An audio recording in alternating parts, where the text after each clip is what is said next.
Hello everyone, welcome back to Students Focus. നമ്മൾ ഇന്ന് performance of കോൺട്രാക്റ്റിൻ്റെ second പാർട്ടാണ് ചെയ്യുന്നത്. ഇതിൻ്റെ ഫസ്റ്റ് പാർട്ട് നിങ്ങൾ കണ്ടിട്ടില്ല എന്നുണ്ടെങ്കിൽ പ്ലേലിസ്റ്റിൽ വീഡിയോ ഉണ്ട്, ഡിസ്ക്രിപ്ഷനിൽ ലിങ്ക് കൊടുത്തിട്ടുണ്ട്, നിങ്ങൾക്ക് കണ്ടു നോക്കാവുന്നതാണ്. സോ നമ്മൾ ഇന്ന് കവർ ചെയ്യുന്ന first topic joint promisor and joint promisee ആണ്. നമ്മളിപ്പോൾ രണ്ട് ഇൻഡിവിജ്വൽസ് തമ്മിൽ അല്ലെങ്കിൽ രണ്ടാളുകൾ തമ്മിലാണ് കോൺട്രാക്റ്റ് വയ്ക്കുന്നതെങ്കിൽ അതിൽ ഒരു പ്രോമിസറും ഒരു പ്രോമിസിയാണുള്ളത്. ആ സമയത്ത് പ്രോമിസർ ഒന്നിലധികം പേരുണ്ടെങ്കിൽ 2-3 പേര് ഒന്നിച്ചാണ് പ്രോമിസേഴ്സായിട്ട് വരുന്നതെങ്കിൽ നമ്മൾ ജോയിൻറ്റ് പ്രോമിസർ എന്ന് പറയും.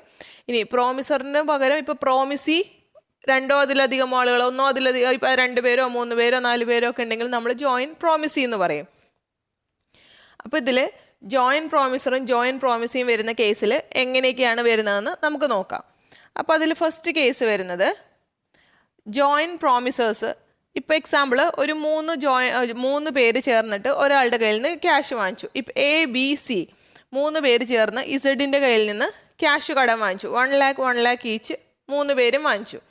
അങ്ങനെയുള്ള കേസിൽ നമ്മളുടെ ഇസഡിന് വേണമെങ്കിൽ ഒരാളോട് പറയാൻ പറ്റും, നിങ്ങൾ ഈ തരാനുള്ള 3 ലക്ഷം രൂപ, അതായത് ഓരോ ലക്ഷം രൂപ വെച്ച് 3 പേര് വാങ്ങിച്ചില്ലേ, ഈ 3 ലക്ഷം രൂപയും നിങ്ങൾ തരണം എന്ന് ഡിമാൻഡ് ചെയ്യാനുള്ള റൈറ്റ് നമ്മളുടെ പ്രോമിസിക്കുണ്ട്. അതായത് പ്രോമിസി അങ്ങനെ ഡിമാൻഡ് ചെയ്യണമെന്ന് മസ്റ്റ് അല്ല, പക്ഷേ ഹി മേ ഡിമാൻഡ്, അങ്ങനെ വേണമെങ്കിൽ ഡിമാൻഡ് ചെയ്യാനായിട്ട് സാധിക്കും. അതുകൊണ്ടാണ് നമ്മൾ പ്രോമിസി മേ ഡിമാൻഡ് എന്ന് പറയുന്നത്. ഇപ്പം ABC മേടിച്ച കേസിൽ ഇപ്പോൾ ഇസഡ് Aയുടെ അടുത്ത് പറയുവാണ്, നിങ്ങൾ 3 പേരും കൂടെ വാങ്ങിച്ച 3 lakhs rupees A റീഫണ്ട് ചെയ്യണം, A ആണ് എനിക്ക് തിരിച്ചു തരേണ്ടത്. പിന്നെ A മറ്റുള്ളവരുടെ നിന്ന് മേടിക്കുമോ മേടിക്കാതിരിക്കുമോ അതെനിക്ക് അറിയേണ്ട കാര്യമില്ല. നിങ്ങൾ മേടിച്ച ക്യാഷ് നിങ്ങൾ 3 പേരും കൂടെ ജോയിൻ്റ് ആയിട്ട് വന്ന് മേടിച്ചത്, നിങ്ങൾ എൻ്റെ അടുത്ത് നിന്ന് ജോയിൻ്റ് ആയിട്ടല്ലേ വന്ന് പ്രോമിസ് വന്ന് മേടിച്ചത്. സോ ആ ക്യാഷ് A തിരിച്ചു തരണം എന്ന് വേണമെങ്കിൽ പറയാം. ഒന്നുകിൽ Aയോട് മാത്രമായിട്ട് പറയാം, അല്ലെങ്കിൽ Aയെയും Bയെയും വിളിച്ചിട്ട് പറയാം. Aയോടും Bയോടും ആയിട്ട് പറയുന്നു, മേടിച്ച 3 lakhs rupees നിങ്ങൾ തിരിച്ചു തരണം. അപ്പോൾ നമ്മൾ ഇൻഡിവിജ്വലായിട്ട് നോക്കുവാണെങ്കിൽ A ശരിക്കും 1 lakh rupees മേടിച്ചിട്ടുള്ളൂ, B 1 lakh rupees മേടിച്ചിട്ടുള്ളൂ, C 1 lakh rupees മാത്രമേ മേടിച്ചിട്ടുള്ളൂ. അപ്പോൾ നമ്മൾ ഇൻഡിവിജ്വലി നോക്കുവാണെങ്കിൽ Aക്ക് 1 lakh rupeesൻ്റെ ലയബിലിറ്റി അല്ലേ ഉള്ളൂ. പക്ഷേ അവർ ജോയിൻ്റ് ആയിട്ട് മേടിച്ചുകൊണ്ട് ജോയിൻറ്റ് പ്രോമിസേഴ്സ് ആയതുകൊണ്ട് പ്രോമിസിക്ക് വേണമെങ്കിൽ അങ്ങനെ ഡിമാൻഡ് ചെയ്യാനുള്ള റൈറ്റ് ഉണ്ട്. പ്രോമിസിക്ക് അങ്ങനെ പറയാൻ സാധിക്കും. ആ ഓൾ കോൺട്രാക്റ്റ് നിങ്ങൾ പെർഫോം ചെയ്യണം.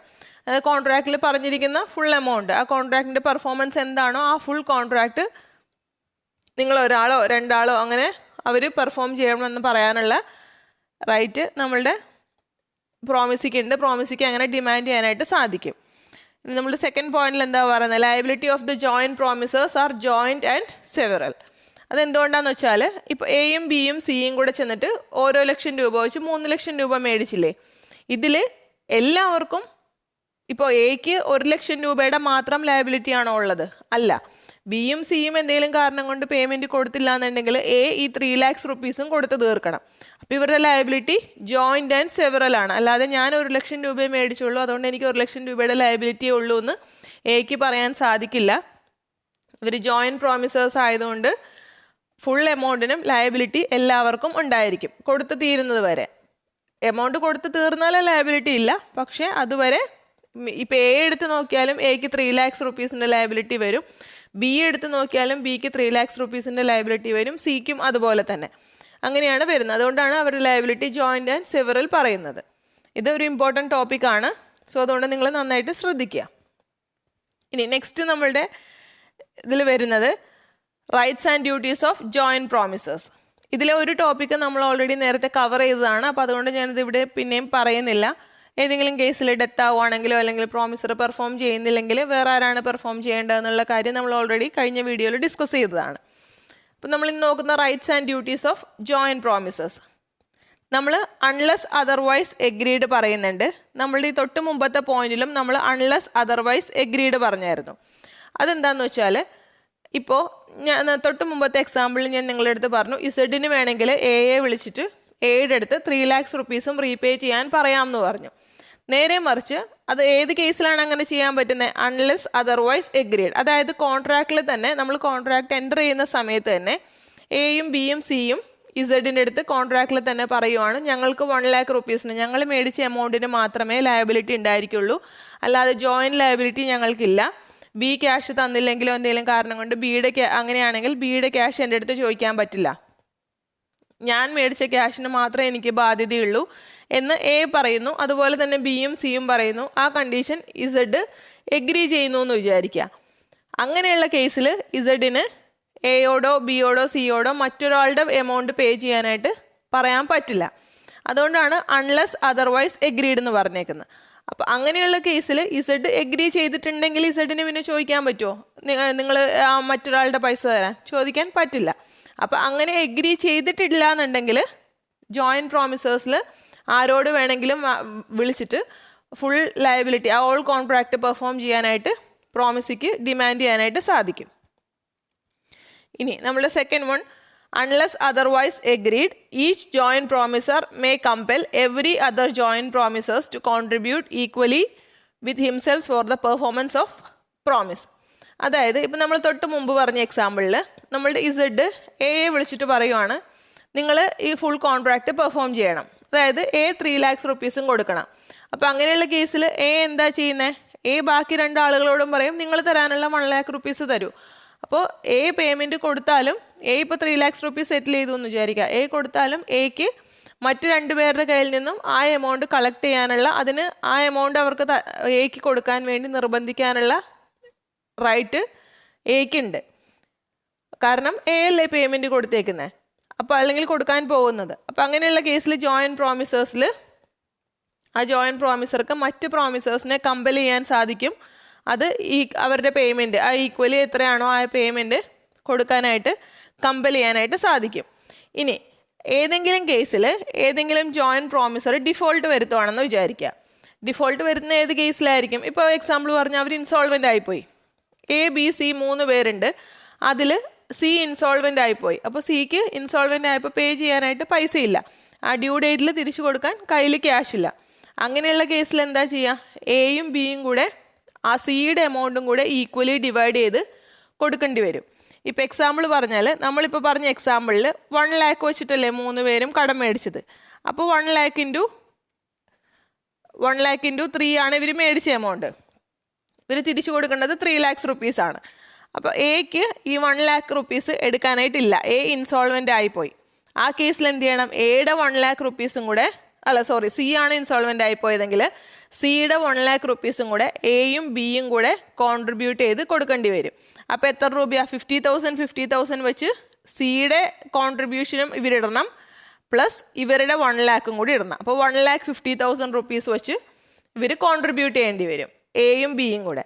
എന്നിട്ട് ആ എമൗണ്ട് ഇസഡിന് കൊടുക്കേണ്ടി വരും. അപ്പോൾ ഏതെങ്കിലും കേസിൽ ഇൻസോൾവെൻ്റ് ആയിട്ട് ഒരാൾക്ക് പേയ്മെൻറ്റ് കൊടുക്കാൻ പറ്റുന്നില്ലെങ്കിൽ, ഒരാൾ പേയ്മെൻറ്റ് കൊടുക്കുന്നതിൽ ഡീഫോൾട്ട് ആക്കിയാൽ മറ്റുള്ളവർ ആ പേയ്മെൻറ്റ് ഷെയർ ചെയ്തിട്ട് അത് പ്രോമിസിക്ക് പേ ചെയ്യേണ്ടതായിട്ട് വരും. ഇനി നമ്മളുടെ നെക്സ്റ്റ് പോയിന്റിൽ നമ്മൾ നോക്കുവാണ് effect of release of 1 joint promisor. അതായത് നമ്മളുടെ എ ബി സി 3 പേര് ഇസഡിന് പേയ്മെൻറ്റ് കൊടുക്കാനുണ്ട്. അപ്പോൾ ഇസഡ് എയെ റിലീസ് ചെയ്യുവാണ്. ഓക്കെ, എ പേ ചെയ്യേണ്ട, എ തരാനുള്ള എമൗണ്ട് ബിയും സിയും കൂടി തന്നെ. ഇപ്പോൾ ഇൻസോൾവെൻ്റ് ആയ കേസോ അല്ലെങ്കിൽ ഇപ്പോൾ നമുക്ക് ആ കേസ് തന്നെ എടുക്കാം. അപ്പോൾ എയുടെ കയ്യിൽ ക്യാഷ് ഇല്ല. എയുടെ കയ്യിൽ ക്യാഷ് ഇല്ലാത്തതുകൊണ്ട് നമ്മളുടെ ഇസഡ് പറയുവാണ് എ പേയ്മെൻറ്റ് തരണ്ട, ബാക്കി ബിയും സിയും കൂടെ ആ തരാനുള്ള ടോട്ടൽ എമൗണ്ട് 3 lakhs rupees ബിയും സിയും കൂടെ തന്നാൽ മതി. എ പേയ്മെൻറ്റ് തരുന്നതെന്ന് റിലീസ് ചെയ്തു. ആരാ റിലീസ് ചെയ്തത്? നമ്മളുടെ പ്രോമിസി, അതായത് ഇസഡ് റിലീസ് ചെയ്തു. അങ്ങനെയുള്ള കേസിൽ എക്ക് പിന്നെ ഇസഡിനോട് ലയബിലിറ്റി ഒന്നുമില്ല. ഇസഡിന് എ പേയ്മെൻ്റ് ഒന്നും കൊടുക്കാനില്ല. ഇസഡിന് പേയ്മെൻറ്റ് കൊടുക്കേണ്ട ബാധ്യത എക്ക് വരുന്നില്ല. പക്ഷേ എക്ക് വേണ്ടി ആരാണ് അപ്പോൾ പേയ്മെൻറ്റ് കൊടുക്കുന്നത്? നമ്മളുടെ ബാക്കിയുള്ള പ്രോമിസേഴ്സാണ് എക്ക് വേണ്ടി എമൗണ്ട് കോൺട്രിബ്യൂട്ട് ചെയ്ത് കൊടുക്കുന്നത്. അപ്പം അങ്ങനെയുള്ള കേസിൽ എക്ക് ഇസഡിൻ്റെ അടുത്ത് പേയ്മെൻറ്റ് കൊടുക്കാൻ ലയബിലിറ്റി ഒന്നുമില്ലെങ്കിലും എ പേയ്മെൻറ്റ് കയ്യിൽ വരുന്ന സമയത്ത് ആർക്ക് കൊടുക്കണം? മറ്റ് 2 പ്രോമിസേഴ്സിന് കൊടുക്കണം. കാരണം മറ്റ് 2 പേരാണ് എയുടെ എമൗണ്ട് കൊടുത്തത്. അപ്പോൾ ഏതെങ്കിലും കേസിൽ ഏതെങ്കിലും ഒരു പ്രോമിസറിന് നമ്മളുടെ പ്രോമിസി പേയ്മെൻറ്റ് കൊടുക്കുന്നത്, അതായത് എമൗണ്ട് തരുന്നതെന്ന് ഒഴിവാക്കുവാണ്. ഇപ്പോൾ ഇസഡ് എയോട് പറഞ്ഞു എ പേയ്മെൻറ്റ് തരണ്ട, ബാക്കി എയുടെ എമൗണ്ടും കൂടെ ആരാ കൊടുക്കേണ്ടത്? ബിയും സിയും കൂടെ കൊടുക്കണം.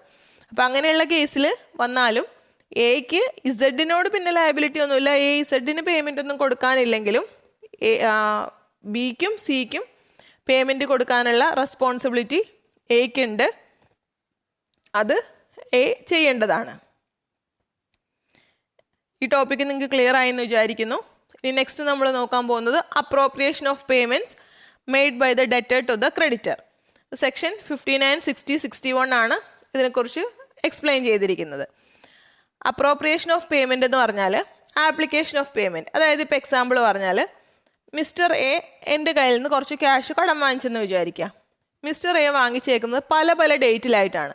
ഇപ്പോൾ ജനുവരി 1-ാം തീയതി ഒരു 10,000, പിന്നെ ജനുവരി 2-ാം തീയതി ഒരു 5,000, ജനുവരി 5-ാം തീയതി ഒരു 3,000, പിന്നെ ഒരു 25,000, അങ്ങനെ പല പല ഡേറ്റിലാണ് പേയ്മെൻറ്റ് വാങ്ങിച്ചേക്കുന്നത്. അപ്പോൾ ഈ കേസിൽ മിസ്റ്റർ എ എനിക്ക് ജനുവരിയിൽ അങ്ങനെ പല പല ഡേറ്റിൽ മേടിച്ചു, ഫെബ്രുവരി 1-ാം തീയതി കൊണ്ട് കുറച്ച് എമൗണ്ട് എനിക്ക് റീഫണ്ട് ചെയ്യുവാണ്. അപ്പോൾ മിസ്റ്റർ എ ഇങ്ങനെ പല പല പ്രാവശ്യം മേടിച്ചതെല്ലാം കൂടെ എക്സാമ്പിൾ ഒരു 1 lakh rupees ഉണ്ടെന്ന് വിചാരിക്കുക. ഫെബ്രുവരി 1-ാം തീയതി കൊണ്ട് മിസ്റ്റർ എ എനിക്കൊരു 5,000 രൂപ റീഫണ്ട് ചെയ്യുവാണ്. അപ്പോൾ 5,000 രൂപ ഞാൻ ഇതിൽ ഏത് കടത്തിലാണ് അപ്രോപ്രിയേറ്റ് ചെയ്യേണ്ടത്? ഈ എമൗണ്ട് എല്ലാം എനിക്ക് തരാനുള്ളതല്ലേ. അപ്പോൾ ഇതിൽ ഏത് എമൗണ്ടിൽ, ഏത് ലോൺ എമൗണ്ടിലാണ് ആ തന്ന എമൗണ്ട് നമ്മൾ അപ്ലൈ ചെയ്യേണ്ടത്, അതിൽ നിന്ന് കുറയ്ക്കേണ്ടത്? അതാണ് നമ്മളുടെ അപ്രോപ്രിയേഷൻ ഓഫ് പേയ്മെൻറ്റ് കൊണ്ട് ഉദ്ദേശിക്കുന്നത്. അപ്പോൾ അപ്രോപ്രിയേഷൻ ഓഫ് പേയ്മെൻറ്റിന് ചില റൂൾസ് ഉണ്ട്. അത് നമ്മൾക്ക് എന്തൊക്കെയാണെന്ന് നോക്കാം. ഫസ്റ്റ് സെക്ഷൻ 59 പറയുന്നത് debt to be discharged is indicated. അതായത് മിസ്റ്റർ എ കൊണ്ട് എനിക്ക് പേയ്മെൻറ്റ് തരുമ്പോൾ മിസ്റ്റർ എ തന്നെ പറയുവാണ് ഈ 5,000 രൂപ ഞാൻ ജനുവരി 1-ാം തീയതി വാങ്ങിച്ച കടത്തിൽ അഡ്ജസ്റ്റ് ചെയ്തോളൂ. അപ്പം അങ്ങനെയുള്ള കേസിൽ debt to be discharged is indicated, അതായത് അപ്രോപ്രിയേഷൻ ബൈ ഡെറ്റർ. നമ്മൾ ഡെറ്റർ തന്നെ ക്രെഡിറ്ററോട് പറയുവാണ് ഈ തരുന്ന എമൗണ്ട് ഇന്ന ദിവസത്തെ ലയബിലിറ്റിയിലാണ് അഡ്ജസ്റ്റ് ചെയ്യേണ്ടത് അല്ലെങ്കിൽ അപ്രോപ്രിയേറ്റ് ചെയ്യേണ്ടത്. അങ്ങനെയുള്ള കേസിൽ ആ രീതിയിൽ നമ്മളുടെ ക്രെഡിറ്റർക്ക് അപ്രോപ്രിയേറ്റ് ചെയ്യാവുന്നതാണ്. അത് ഒന്നുകിൽ എക്സ്പ്രസ് ഇൻറ്റിമേഷൻ ആവാം, അതായത് ഞാനിപ്പോൾ പറഞ്ഞ പോലെ ഡയറക്റ്റായിട്ട് പറയുന്നു, അല്ലെങ്കിൽ ലെറ്റർ വഴിയോ ഡയറക്റ്റായിട്ടോ പറയുന്നു ഇന്ന ദിവസത്തെ കടത്തിലാണ് അഡ്ജസ്റ്റ് ചെയ്യേണ്ടതെന്ന്. ഇനി അതല്ലെങ്കിൽ എക്സ്പ്രസ് ആയിട്ട് പറയുന്നില്ലെങ്കിൽ under circumstances implying that the payment to be applied to the discharge of some particular debt. നമ്മൾക്ക് ആ സർക്കംസ്റ്റാൻസിൽ നിന്ന് മനസ്സിലാകുന്നു ഇത് ഏത് ഡെറ്റിലാണ് അഡ്ജസ്റ്റ് ചെയ്യേണ്ടതെന്ന് കൃത്യമായിട്ട് മനസ്സിലാവുന്നു. ആ കേസ് എങ്ങനെയാണെന്ന് വെച്ചാൽ ഞാനിപ്പോൾ പറയാം. എക്സാമ്പിൾ പറഞ്ഞാൽ ഇപ്പോൾ മിസ്റ്റർ എ എൻ്റെ കയ്യിൽ നിന്ന് പേയ്മെൻറ്റ് വാങ്ങിച്ചേക്കുന്നത് 2,500 ആദ്യം മേടിച്ചു, പിന്നെ ഒരു 3,400 മേടിച്ചു. ഇപ്പോൾ എക്സാമ്പിൾ പറയാം, 2,500 ആദ്യം മേടിച്ചു, പിന്നെ ഒരു 3,400 മേടിച്ചു, അതായത് 3,400, പിന്നെ ഒരു 3,400 വാങ്ങിച്ചു, പിന്നെ ഒരു 5,700 മേടിച്ചു. ഇങ്ങനെയാണ് എൻ്റെ കയ്യിൽ നിന്ന് മിസ്റ്റർ എ പൈസ വാങ്ങിച്ചിരിക്കുന്നതെന്ന് വിചാരിക്കുക, അതായത് ലോൺ എടുത്തേക്കുന്നത്. അപ്പം മിസ്റ്റർ എ ഈ കേസിൽ എനിക്ക് എക്സ്പ്രസ് ഇൻറ്റിമേഷൻ ആണെങ്കിൽ നമ്മൾക്കറിയാം ഇത് ഏത് എമൗണ്ടിലാണ് അഡ്ജസ്റ്റ് ചെയ്യേണ്ടതെന്ന്. സെക്കൻഡ് കേസാണ് നമ്മളിപ്പോൾ പറയുന്നത് അണ്ടർ സർക്കംസ്റ്റാൻസസിൽ നിന്ന് നമ്മൾക്ക് എങ്ങനെ മനസ്സിലാവും. അപ്പം മിസ്റ്റർ എ എനിക്ക് കൊണ്ടുവന്ന് 2,500 രൂപ തിരിച്ചു തരുന്നു എന്ന് വിചാരിക്കുക. മിസ്റ്റർ എ ഒന്നും പറയുന്നില്ല ഏത് ഡെറ്റിലാണ് അഡ്ജസ്റ്റ് ചെയ്യേണ്ടതെന്ന്. പക്ഷേ സർക്കംസ്റ്റാൻസിൽ നിന്ന് നമുക്ക് മനസ്സിലാവും. കാരണം എന്താ, 2,500 രൂപയായിട്ട് മേടിച്ചേക്കുന്നത് ഏത് പ്രാവശ്യമാണെന്ന് നമ്മൾക്ക് നോക്കിയാൽ ഏതിൽ അഡ്ജസ്റ്റ് ചെയ്യണമെന്ന് നമുക്കറിയാമല്ലോ. അപ്പോൾ ആ എമൗണ്ട് നമ്മൾ ഈ 2,500 അഡ്ജസ്റ്റ് ചെയ്യുക. ക്രെഡിറ്റർ എന്ത് ചെയ്യണം, ആ എമൗണ്ട് ആ ഡെറ്റിൽ ആ ഡെറ്റ് ഏത് ഡേറ്റിലാണോ അതിൽ അഡ്ജസ്റ്റ് ചെയ്യണം. അതാണ് നമുക്ക് സർക്കംസ്റ്റാൻസസിൽ നിന്ന് മനസ്സിലാവുന്നത്. അപ്പം അങ്ങനെയുള്ള കേസിൽ ആ ഡെറ്റിലാണ് നമ്മൾ ആ തന്ന എമൗണ്ട്, ആ റിസീവ് ചെയ്ത എമൗണ്ട് അഡ്ജസ്റ്റ് ചെയ്യേണ്ടത്, അപ്രോപ്രിയേറ്റ് ചെയ്യേണ്ടത്. ഇനി അങ്ങനെയല്ലെങ്കിൽ സെക്ഷൻ 60 ആണ് അടുത്തത് പറയുന്നത്. സെക്ഷൻ 60 എന്താ പറയുന്നത്? Debt to be discharged is not indicated. അതായത് നമ്മളുടെ ഡെറ്റർ പൈസ കൊണ്ട് കൊടുക്കുമ്പോൾ ഒന്നും പറയുന്നില്ല ഏത് ഡെറ്റിലാണ് ഏത് ദിവസം ഞാൻ വാങ്ങിച്ച കടത്തിലാണ് ഇത് അഡ്ജസ്റ്റ് ചെയ്യേണ്ടത് എന്ന് കൃത്യമായിട്ടൊന്നും പറയുന്നില്ലെങ്കിൽ എന്താ ചെയ്യുക, അപ്രോപ്രിയേഷൻ ബൈ ക്രെഡിറ്റർ, അതായത് ക്രെഡിറ്ററുടെ ഇഷ്ടം പോലെ അപ്രോപ്രിയേറ്റ് ചെയ്യാം. കാരണം ഡെറ്റർ ഒന്നും കൃത്യമായിട്ട് പറഞ്ഞിട്ടില്ല. അപ്പോൾ അതിൻ്റെ പോയിന്റ് നമുക്ക് നോക്കാം. Debtor has omitted to intimate and there are no other indication from circumstances. Payment received by creditor may be applied at his discretion to any lawful debt which is actually due. ആ point നിങ്ങൾ ശ്രദ്ധിക്കേണ്ടതാണ്. അതായത് debtor കൃത്യമായിട്ടൊന്നും പറഞ്ഞില്ല ഏത് ദിവസത്തെ ഡെറ്റിൽ adjust ചെയ്യണമെന്ന്. നമ്മൾക്ക് സർക്കംസ്റ്റാൻസിൽ നിന്നും അത് മനസ്സിലാവുന്നില്ല. അതിനിപ്പോൾ ഒരു എക്സാമ്പിൾ പറയാം. ഇപ്പോൾ 2,500 രൂപയായിട്ടാണ് തന്നതെങ്കിൽ തന്നപ്പോഴല്ലേ എനിക്ക് മനസ്സിലായത് അത് ഇന്ന ഡേറ്റിലാണ് അഡ്ജസ്റ്റ് ചെയ്യേണ്ടത്. 2,500 ആയിട്ടല്ല, 1,000 രൂപയാണ് കൊണ്ട് തന്നതെന്ന് വിചാരിക്കുക. എൻ്റെ കടം റീപേ ചെയ്യാൻ വേണ്ടി ഒരു 1000 രൂപയാണ് കൊണ്ടു തന്നത്. 1000 രൂപ കൊണ്ടു തരുമ്പോൾ എനിക്ക് എങ്ങനെ അറിയാൻ പറ്റും അത് ഏത് ഡേറ്റിലാണ് അഡ്ജസ്റ്റ് ചെയ്യേണ്ടതെന്ന്? കാരണം പല ദിവസവും പല പല എമൗണ്ട് അല്ലേ മേടിച്ചേക്കുന്നത്. 1000 ആയിട്ട് ഒരു ദിവസം മേടിച്ചിട്ടുമില്ല.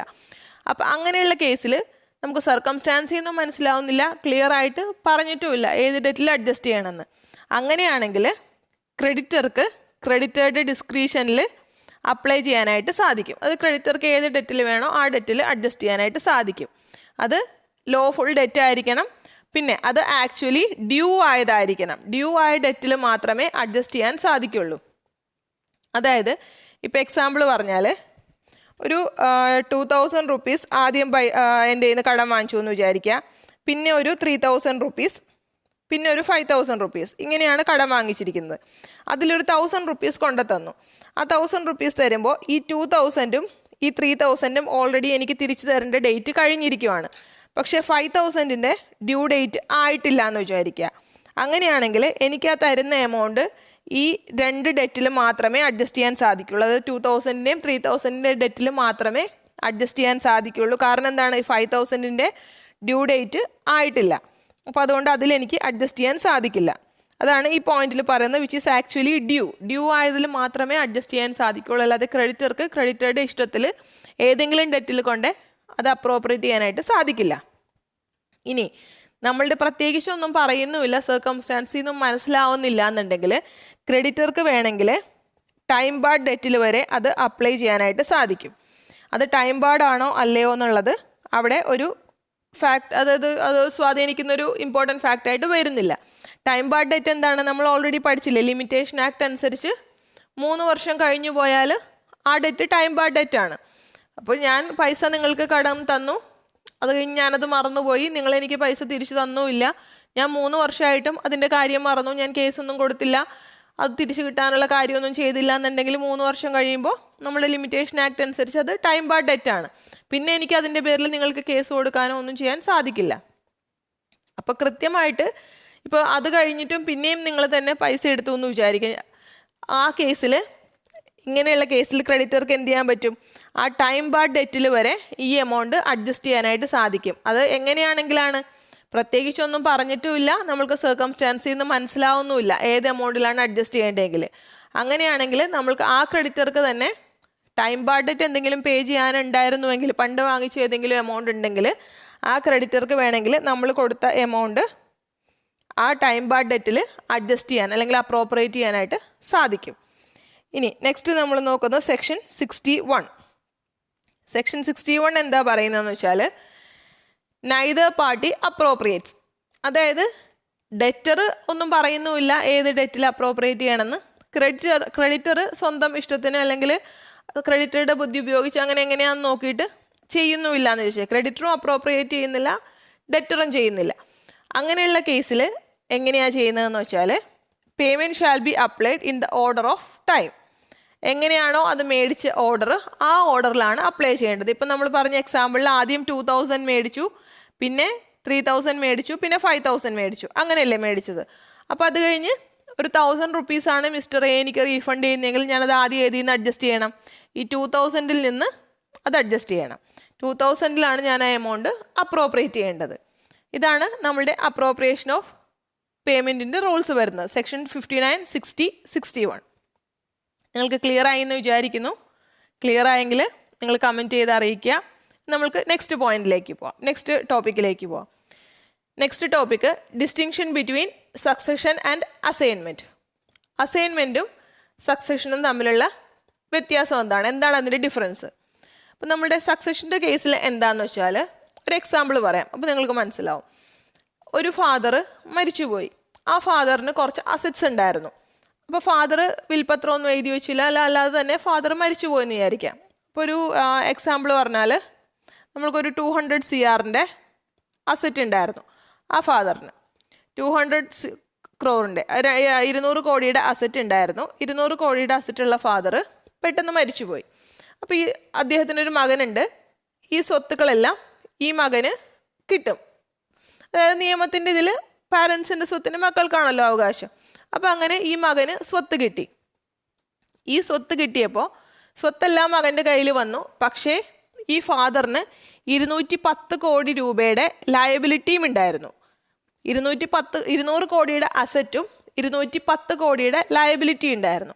അപ്പം അങ്ങനെയുള്ള കേസിൽ ഈ സ്വത്ത് മാറി വരുമ്പോൾ ഈ രണ്ടും ഈ മകൻ ലീഗൽ ഹയർക്ക് വരും. അതായത് അസറ്റും വരും ലയബിലിറ്റിയും വരും. അതാണ് സക്സഷൻ്റെ കേസിൽ വരുന്നത്. പക്ഷേ ഈ കേസിൽ എന്താണെന്ന് വെച്ചാൽ ഇപ്പോൾ 200 കോടി രൂപയുടെ അസറ്റ് ആ മകന് കിട്ടി. ഇപ്പം മിസ്റ്റർ എ ആണ് മകനെങ്കിൽ മിസ്റ്റർ എക്ക് 200 കോടി രൂപയുടെ അസറ്റും കിട്ടി, 210 കോടി രൂപയുടെ ലയബിലിറ്റിയും കിട്ടി. പക്ഷേ ഇതിൽ നമ്മളുടെ ലയബിലിറ്റി എത്രത്തോളം കൊടുത്തു തീർക്കാൻ മിസ്റ്റർ എ ബാധ്യസ്ഥനാണെന്ന് വെച്ചാൽ 200 കോടി ലയബിലിറ്റി കൊടുത്തു തീർക്കാനേ മിസ്റ്റർ എ ബാധ്യസ്ഥനുള്ളൂ. കാരണം എന്താണ്, 200 കോടിയുടെ അസറ്റേ മിസ്റ്റർ എക്ക് കിട്ടിയിട്ടുള്ളൂ. അപ്പോൾ അതുകൊണ്ട് പ്രോപ്പർട്ടി കിട്ടിയത് എത്രയാണ്, 200 കോടിയേ കിട്ടിയുള്ളൂ. അതുകൊണ്ട് ലയബിലിറ്റി എത്രയാണ്, മകൻ്റെ liability limited to the extent of the property inherited. അതായത് മാക്സിമം 200 കോടി രൂപ ലയബിലിറ്റി കൊടുക്കാനേ മകന് ലയബിലിറ്റി ഉള്ളൂ, കൊടുത്തു തീർക്കാനുള്ള ലയബിലിറ്റിയെ മകനുള്ളൂ. അത്രയും ലിമിറ്റഡ് ആണ് മകൻ്റെ ലയബിലിറ്റി. 210 കോടി രൂപയുടെ ബാക്കി 10 കോടി കൊടുക്കേണ്ട ആവശ്യം വരുന്നില്ല. അസൈൻമെൻറ്റിൻ്റെ കേസിലാണെങ്കിൽ നമ്മൾക്ക് ഒരു ബെനിഫിറ്റ് മാത്രമേ അസൈൻ ചെയ്യാൻ പറ്റുള്ളൂ, ലയബിലിറ്റി അസൈൻ ചെയ്യാനായിട്ട് സാധിക്കില്ല. ഇപ്പോൾ സക്സഷൻ്റെ കേസിൽ എന്താ പറ്റിയേ, അസറ്റും നമ്മൾ ട്രാൻസ്ഫർ ചെയ്തു, ലയബിലിറ്റിയും ട്രാൻസ്ഫർ, അത് ബെനിഫിറ്റും ട്രാൻസ്ഫറായി ലയബിലിറ്റിയും ട്രാൻസ്ഫറായി, രണ്ടും ട്രാൻസ്ഫർ ആയില്ലേ. പക്ഷേ അസൈൻമെൻറ്റിൻ്റെ കേസിൽ നമ്മൾക്ക് ഒരിക്കലും ലയബിലിറ്റി ട്രാൻസ്ഫർ ചെയ്യാൻ പറ്റില്ല. ലയബിലിറ്റി ട്രാൻസ്ഫർ ചെയ്തിട്ട് മറ്റൊരാൾക്ക് ചെയ്തിട്ട് ഞാനിതിന് പേ ചെയ്യേണ്ട ഉത്തരവാദിത്തം വേറെ ആളെ ഏൽപ്പിച്ചിട്ടുണ്ട്, അതുകൊണ്ട് എനിക്കിനി അതിനെപ്പറ്റി അറിയില്ല എന്ന് പറഞ്ഞ് എനിക്ക് ഒരു ലയബിലിറ്റി മറ്റൊരാളെ അസൈൻ ചെയ്തിട്ട് അതിൽ നിന്ന് ഒഴിഞ്ഞു മാറാനായിട്ട്, അത് പേ ചെയ്യേണ്ട റെസ്പോൺസിബിലിറ്റിയിൽ നിന്ന് ഒഴിഞ്ഞു മാറാനായിട്ട് സാധിക്കില്ല. ഇപ്പോൾ ഒരു എക്സാമ്പിൾ പറഞ്ഞാൽ, ഞാൻ ഒരു മൊബൈൽ വാങ്ങിക്കുന്നു എന്ന് വിചാരിക്കുക. 50,000 റുപ്പീസിൻ്റെ മൊബൈലാണ്. അപ്പോൾ ആ 50,000 റുപ്പീസിൻ്റെ മൊബൈൽ ബൈ ചെയ്തിട്ട് വേണമെങ്കിൽ എനിക്ക് ആ മൊബൈൽ നിങ്ങൾക്ക് തരാൻ പറ്റും, കാരണം അത് ബെനിഫിറ്റാണ്. അപ്പോൾ ആ മൊബൈൽ ഞാനിപ്പോൾ കടക്കാരൻ്റെ അടുത്ത് പറയുകയാണ്, ആ മൊബൈൽ എനിക്ക് തരണ്ട, ഇന്ന ആൾക്ക് കൊടുത്തേക്ക്, ഇപ്പോൾ മിസ്റ്റർ വൈക്ക് കൊടുത്തേക്ക്. അപ്പോൾ അങ്ങനെ എനിക്ക് ആ ബെനിഫിറ്റ് ട്രാൻസ്ഫർ ചെയ്യാൻ പറ്റും. എന്നിട്ട് ഞാൻ അതിൻ്റെ പേയ്മെൻറ്റ് കടക്കാരന് കൊടുക്കുന്നു. ഓക്കെ, അങ്ങനെ നമ്മൾക്ക് ചെയ്യാനായിട്ട് സാധിക്കും. പക്ഷേ ഞാൻ കടക്കാരൻ്റെ അടുത്ത് പറയുകയാണ്, നിങ്ങൾ പേയ്മെൻറ്റ് മിസ്റ്റർ വൈയുടെ കയ്യിൽ നിന്ന് പോയി മേടിച്ചോ, അങ്ങനെ പറയാൻ സാധിക്കില്ല. അതെന്തുകൊണ്ടാണ് പറ്റാത്തതെന്ന് വെച്ചാൽ, അങ്ങനെ പറഞ്ഞാൽ ഒരു തേർഡ് പാർട്ടി നമ്മളുടെ കോൺട്രാക്റ്റിൽ ഇൻവോൾവ് ആവുകയാണ്. പ്രോമിസറും ഇപ്പം ഞാൻ നിങ്ങളുടെ കയ്യിൽ നിന്നാണ് മൊബൈൽ വാങ്ങിക്കുന്നതെങ്കിൽ നമ്മൾ തമ്മിലല്ലേ കോൺട്രാക്റ്റ്. ഞാൻ നിങ്ങളുടെ കയ്യിൽ നിന്ന് മൊബൈൽ വാങ്ങിക്കും, ഞാൻ നിങ്ങൾക്ക് പേയ്മെൻറ്റ് തരും, നിങ്ങൾ മൊബൈൽ തരുമ്പോൾ ഞാൻ പേയ്മെൻറ്റ് തരും, അങ്ങനെയല്ലേ കോൺട്രാക്റ്റ്. ആ സമയത്ത് ഞാൻ വേറൊരു തേർഡ് പാർട്ടിയും കൂടെ അതിൽ ഇൻവോൾവ് ചെയ്യിച്ചാൽ നമ്മളുടെ കോൺട്രാക്റ്റിൽ ഒരു തേർഡ് പാർട്ടിയും കൂടി ഇൻവോൾവ് ആവുമല്ലേ. അപ്പം നമ്മൾക്ക് ഒരിക്കലും ലയബിലിറ്റി അസൈൻ ചെയ്യാൻ പറ്റില്ല. ലയബിലിറ്റി ഇപ്പോൾ അസൈൻ ചെയ്ത് കൊടുത്തിട്ട് ഞാൻ വേറൊരാൾക്ക് കൊടുത്തിട്ടുണ്ട്, അതുകൊണ്ട് എനിക്കിനി അതറിയില്ല. നിങ്ങളുടെ കയ്യിൽ നിന്ന് മൊബൈൽ മേടിച്ചു, നിങ്ങൾ എൻ്റെ അടുത്ത് പേയ്മെൻറ്റ് ചോദിക്കുമ്പോൾ ഞാൻ പറയുവാണ്, ഞാൻ പേയ്മെൻറ്റ് തരാൻ വേണ്ടി മറ്റേ ഒരാളെ ഏൽപ്പിച്ചല്ലോ, എന്നിട്ട് അയാൾ ഇതുവരെ പേയ്മെൻറ്റ് തന്നില്ലേ, എനിക്കറിയില്ല കേട്ടോ, ഞാൻ അയാളോടാണ് പറഞ്ഞിരുന്നത് പേയ്മെൻറ്റ് തരാൻ. അങ്ങനെയൊന്നും നമ്മൾക്ക് പറഞ്ഞ് ഒഴിഞ്ഞു മാറാനായിട്ട് സാധിക്കില്ല. ആ കൊടുക്കേണ്ട എമൗണ്ടിൻ്റെ റെസ്പോൺസിബിലിറ്റിയിൽ നിന്ന്, അതിൻ്റെ ലയബിലിറ്റിയിൽ നിന്ന് ഞാനത് അസൈൻ ചെയ്തു എന്നൊരു കാരണം പറഞ്ഞ് ഒഴിഞ്ഞു മാറാൻ സാധിക്കില്ല. അപ്പോൾ സക്സഷനും അസൈൻമെൻറ്റും തമ്മിലുള്ള ഡിഫറൻസ് എന്താണ് എന്ന് നിങ്ങൾക്ക് ക്ലിയർ ആയോ? അസൈൻമെൻറ്റിൻ്റെ കേസിൽ നമ്മൾക്ക് ബെനിഫിറ്റ് മാത്രമേ അസൈൻ ചെയ്യാൻ പറ്റുള്ളൂ, ലയബിലിറ്റി അസൈൻ ചെയ്യാനായിട്ട് പറ്റില്ല, ലയബിലിറ്റി മറ്റൊരാൾക്ക് ട്രാൻസ്ഫർ ചെയ്യാനായിട്ട് പറ്റില്ല. പക്ഷേ സക്സഷൻ്റെ കേസിലാണെങ്കിൽ നമ്മൾക്ക് ലയബിലിറ്റിയും അസറ്റും ഒന്നിച്ചാണ് ട്രാൻസ്ഫർ, അസറ്റും ട്രാൻസ്ഫർ ചെയ്യാം, ലയബിലിറ്റിയും ട്രാൻസ്ഫർ ചെയ്യാം, നമ്മൾ സിമ്പിൾ ടേമിൽ പറയുവാണെങ്കിൽ. ഇനി നമ്മളുടെ നെക്സ്റ്റ് ടോപ്പിക്ക് വരുന്നത് ഇഫക്റ്റ് ഓഫ് റെഫ്യൂസൽ. നമ്മളുടെ റെഫ്യൂസലിൻ്റെ ഇഫക്റ്റ് എങ്ങനെയാണ് വരുന്നത്? നമ്മളുടെ റെഫ്യൂസൽ 2 ടൈപ്പ് വരാം. ഒന്നുകിൽ നമ്മളുടെ പ്രോമിസർ കോൺട്രാക്റ്റ് പെർഫോം ചെയ്യാൻ നേരത്ത് പ്രോമിസി അത് റെഫ്യൂസ് ചെയ്യുന്നു. അപ്പോൾ ആ കേസിൽ എന്താണ്, പ്രോമിസർ കോൺട്രാക്റ്റ് പെർഫോം ചെയ്യാമെന്ന് പറഞ്ഞായിരുന്നു, പ്രോമിസർ അത് പെർഫോം ചെയ്യാൻ റെഡിയാണ്, പ്രോമിസർ എതിരൊന്നും പറഞ്ഞിട്ടില്ല, പ്രോമിസർ പെർഫോം ചെയ്യാൻ റെഡിയാണ്. പക്ഷേ പ്രോമിസി അത് വേണ്ടാന്ന് പറയുന്നു, പ്രോമിസി റെഫ്യൂസ് ചെയ്യുന്നു. അതാണ് നമ്മളുടെ ഫസ്റ്റ് കേസ്. അത് നമ്മളുടെ വരുന്നത് സെക്ഷൻ 38-ലാണ്. അപ്പോൾ അതിൽ എന്താ പറഞ്ഞേക്കുന്നത്, promisor has made an offer of performance to the promisee and the offer has not been accepted, then the promiser is not responsible for non-performance nor does he thereby lose his rights under the contract. Perform ചെയ്യാനായിട്ട് promisor വരുമ്പോൾ promisee പറയുവാണ് എനിക്ക് വേണ്ട. ഇപ്പോൾ example പറയുവാണ്, നിങ്ങളൊരു factory നടത്തുന്നുണ്ട്, അപ്പോൾ ഞാൻ മെഷീൻസൊക്കെ ഉണ്ടാക്കി സപ്ലൈ ചെയ്യുന്ന ഒരു കമ്പനിയാണ് ഞാൻ നടത്തുന്നതെന്ന് വിചാരിക്കുക. നിങ്ങൾ നിങ്ങളുടെ കമ്പനിയിലേക്ക് വേണ്ടി ഒരു 5 മെഷീൻ എനിക്ക് ഓർഡർ തന്നു. 5 മെഷീൻ ഇന്ന ഡേറ്റിൽ, ഇപ്പോൾ ജാനുവരി 1 5 മെഷീൻ സപ്ലൈ ചെയ്യണമെന്ന് എനിക്ക് ഓർഡർ തന്നു. അതിന് ഇപ്പോൾ അഡ്വാൻസ് പേയ്മെൻറ്റ് എന്തെങ്കിലും തന്നു എന്ന് വിചാരിക്കാം. ഒരു 5 lakhs rupees അഡ്വാൻസ് പേയ്മെൻറ്റ് തന്നു. അത് കഴിഞ്ഞ് ഞാൻ ആ ഡേറ്റിൽ മെഷീനൊക്കെ റെഡിയായി മെഷീനുമായിട്ട് നിങ്ങളുടെ അടുത്ത് വരുമ്പോൾ നിങ്ങൾ പറയുവാണ് ഞങ്ങൾക്ക് ആ മെഷീൻ വേണ്ട, ഞങ്ങളിത് ക്യാൻസൽ ചെയ്യുന്നു, ഞങ്ങൾക്ക് അതിൻ്റെ ഡെലിവറി വേണ്ട എന്ന് പറഞ്ഞാൽ ഞാൻ എൻ്റെ പെർഫോമൻസ് കൃത്യമായിട്ട് ചെയ്തു. ഞാൻ ആ പറഞ്ഞ ഡേറ്റിൽ കൃത്യമായിട്ട് പറഞ്ഞ സാധനം നിങ്ങൾക്ക് കൊണ്ടു തന്നു. പക്ഷേ നിങ്ങൾ റെഫ്യൂസ് ചെയ്യാണ്, എനിക്കത് വേണ്ട, ഈ കൊണ്ടുവന്ന മെഷീൻ എനിക്ക് വേണ്ട, ഞങ്ങൾക്കത് മേടിക്കാൻ താല്പര്യമില്ല എന്ന് നിങ്ങൾ പറയുകയാണ്. അപ്പോൾ അങ്ങനെ ചെയ്യുന്നത് കൊണ്ട് പ്രോമിസർക്ക് ആ കോൺട്രാക്റ്റ് പെർഫോം ചെയ്തില്ല എന്നുള്ള റെസ്പോൺസിബിലിറ്റി ഒന്നും വരില്ല. അതുമല്ല, പ്രോമിസറുടെ റൈറ്റ് ഒന്നും പ്രോമിസർക്ക് നഷ്ടപ്പെടുന്നും ഇല്ല. കാരണം എന്താണ്? പ്രോമിസറുടെ ഭാഗത്ത് നിന്ന് മിസ്റ്റേക്ക് ഒന്നുമില്ല. പ്രോമിസർ കൊണ്ടുവന്നപ്പോൾ പ്രോമിസിയാണ് പറഞ്ഞത് എനിക്ക് ആ സാധനങ്ങൾ വേണ്ട എന്ന്, പ്രോമിസിയാണ് റെഫ്യൂസ് ചെയ്തത്. അപ്പോൾ ഇതിൽ പ്രോമിസറുടെ റൈറ്റ് നഷ്ടപ്പെടുന്നില്ല എന്ന് നമ്മൾ പറഞ്ഞല്ലോ.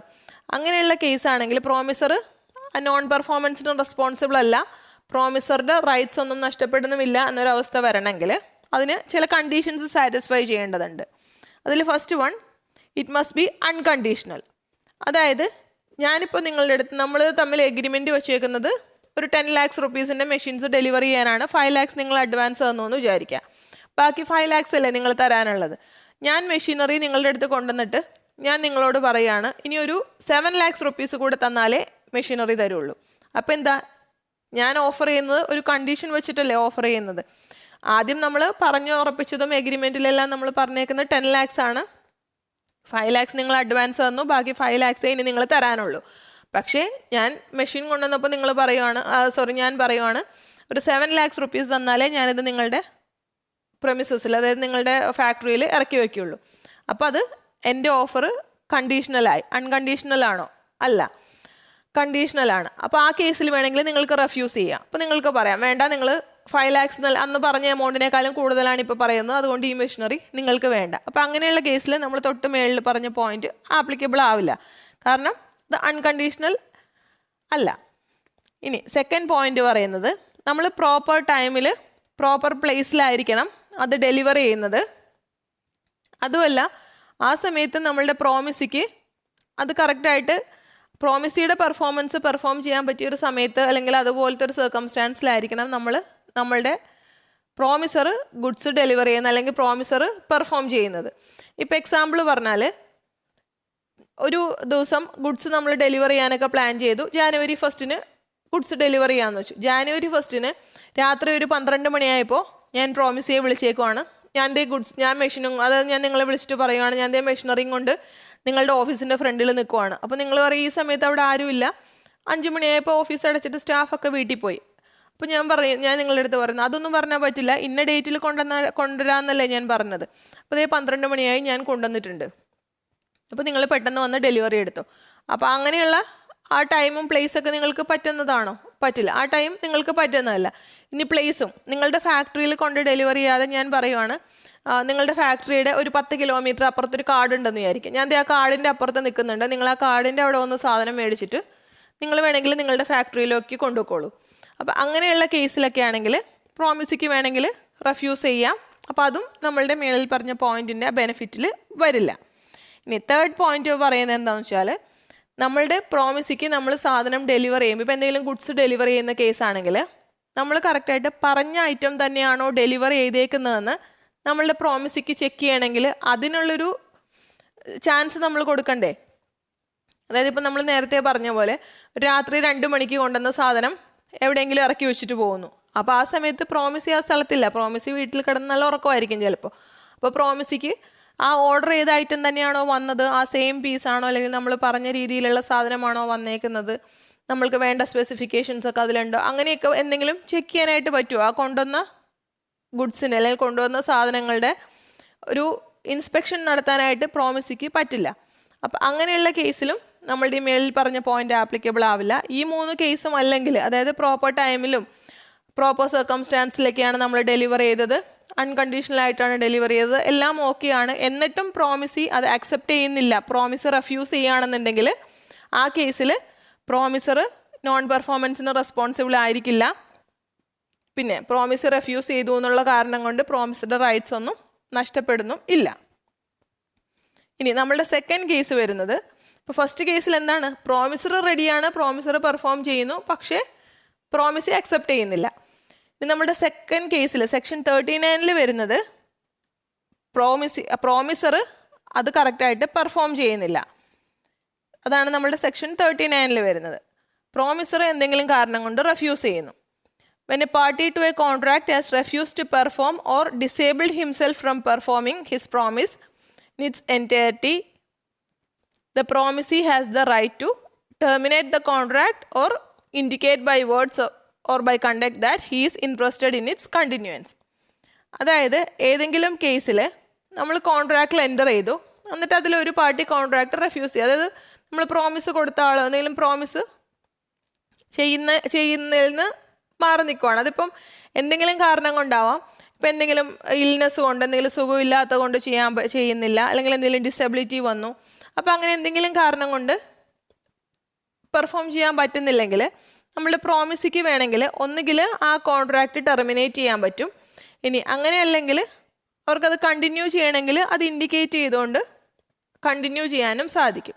ഇപ്പോൾ എക്സാമ്പിൾ പറഞ്ഞാൽ, മിസ്റ്റർ എക്ക് ഒരു തിയേറ്റർ ഉണ്ടെന്ന് വിചാരിക്കാം. മിസ്റ്റർ എയുടെ തിയേറ്ററിൽ മിസ്സിസ് ഇസഡ് എല്ലാ സാറ്റർഡേയ്സും സൺഡേയ്സും ഡാൻസ് കളിക്കാമെന്ന് ഒരു കോൺട്രാക്റ്റ് വെച്ചിട്ടുണ്ട്. അതിൻ്റെ പേയ്മെൻറ്റ് ഓരോ ദിവസം ഡാൻസ് കളിക്കുന്നതിന് 50,000 റുപ്പീസാണ്.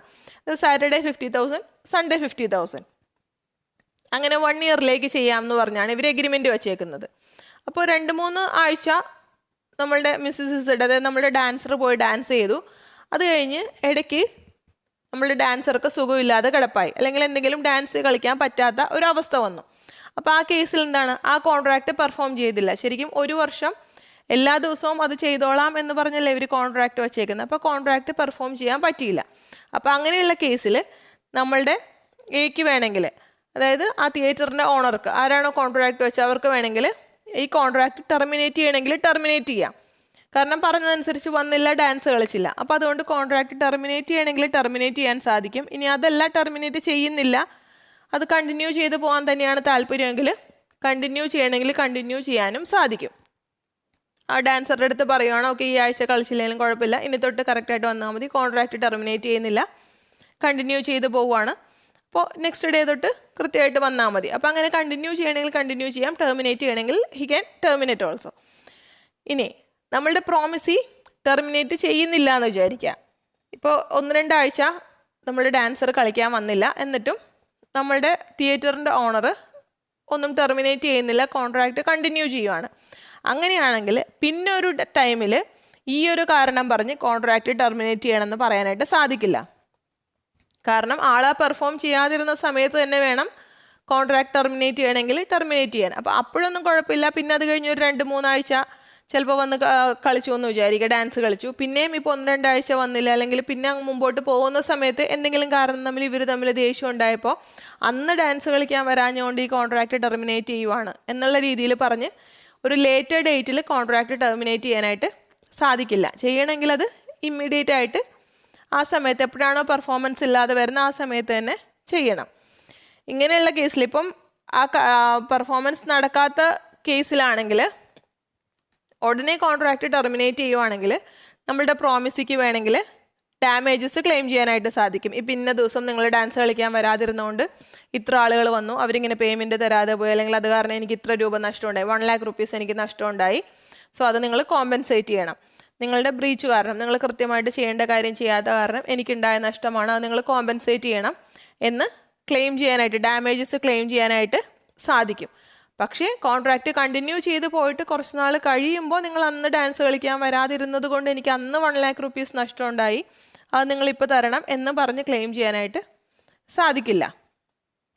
അങ്ങനെയും ചെയ്യാനായിട്ട് സാധിക്കും. പക്ഷെ കോൺട്രാക്റ്റ് കണ്ടിന്യൂ ചെയ്ത് പോയിട്ട് നമുക്കൊരു ലേറ്റർ പീരീഡിൽ കോൺട്രാക്റ്റ് എന്ന് എക്സിറ്റ് ആവാനായിട്ട് സാധിക്കില്ല. പ്രോമിസിക്ക് കോൺട്രാക്റ്റ് ക്യാൻസൽ ചെയ്യാനായിട്ട് സാധിക്കില്ല, പണ്ടൊരു ഡേറ്റിൽ വന്നില്ല എന്ന് പറഞ്ഞിട്ട്. നമ്മളുടെ നെക്സ്റ്റ് ടോപ്പിക്ക് വരുന്നത് time and place for performance of the promise. നമ്മളുടെ പ്രോമിസ് പെർഫോം ചെയ്യുന്നതിന് ടൈമോ പ്ലേസോ ഒക്കെ ഇമ്പോർട്ടൻ്റ് അല്ലേ? ഇപ്പോൾ അത് സെക്ഷൻ 46 to 50 ആണ് പറയുന്നത്. അപ്പോൾ അതിനിപ്പോൾ എന്തുകൊണ്ടാണ് അത് ഇമ്പോർട്ടൻ്റ് എന്ന് വെച്ചാൽ, ഇപ്പോൾ ഒരു എക്സാമ്പിൾ പറയാം. ഒരാൾ കുറച്ച് ഗുഡ്സിന് ഡെലിവറി കൊടുത്തു, ഒരു 10,000 കിലോ ആപ്പിൾ ഡെലിവറി കൊടുത്തു എന്ന് വിചാരിക്കുക, ഒരു ഫ്രൂട്ട് മെർച്ചൻ്റ്. അത് കഴിഞ്ഞിട്ട് ആ സപ്ലയർ ആ ഗുഡ്സ് കൊണ്ടുവന്നിട്ട് രാത്രി 2 മണിയായപ്പോൾ ഇയാളെ വിളിക്കുകയാണ്. നോർമലി രാവിലെ 10 മണിക്ക് ഗുഡ്സ് ഡെലിവറി ചെയ്യാമെന്നാണ് പറഞ്ഞിരുന്നത്. രാത്രി 2 മണിയായപ്പോൾ ഗുഡ്സ് കൊണ്ടുവന്നിട്ട് വിളിക്കുവാണ്, ഞാൻ നിങ്ങളുടെ ഓഫീസിൻ്റെ അവിടെ നിന്ന് ഒരു 100 കിലോമീറ്റർ മാറി അവിടെ ഗുഡ്സ് ഡെലിവറി ചെയ്യുന്നുണ്ട്, അവിടെ ഗുഡ്സ് ഇറക്കി വെക്കുന്നുണ്ട്, അവിടെ ഒരു കാർഡ് ഉണ്ട്, അതിൻ്റെ സൈഡിൽ ഞാൻ ഇറക്കി വെക്കുന്നുണ്ട്, അപ്പോൾ നിങ്ങൾ വന്ന് എടുത്തോ. അപ്പോൾ അത് ശരിക്കും ആ ടൈമും പ്ലേസും കൺവീനിയൻ്റ് ആണോ? അത് ആ സമയത്ത് ചെയ്യാൻ പറ്റുമോ? അത് ഓഫീസിൻ്റെ അവിടെ, ഇത് വയ്ക്കുന്ന സ്ഥലം എവിടെയാണ്? കുറേ ദൂരെയാണ്, ഏതോ കാർഡിൻ്റെ അവിടെ പോയി ഡെലിവറി എടുക്കുക എന്ന് പറഞ്ഞാൽ അതൊരു പ്രാക്ടിക്കലായ കാര്യമാണോ? അല്ല. പിന്നെ ഡെലിവറി കൊടുക്കുന്ന ടൈം എപ്പോഴാണ്?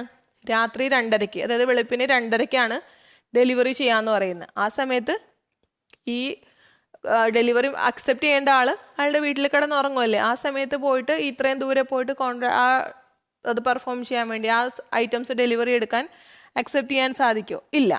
സോ അതുകൊണ്ട് തന്നെ നമ്മുടെ ഒരു കോൺട്രാക്റ്റിൻ്റെ പെർഫോമൻസിൽ ടൈമും പ്ലേസും വളരെ ഇമ്പോർട്ടൻ്റ് ആണ്.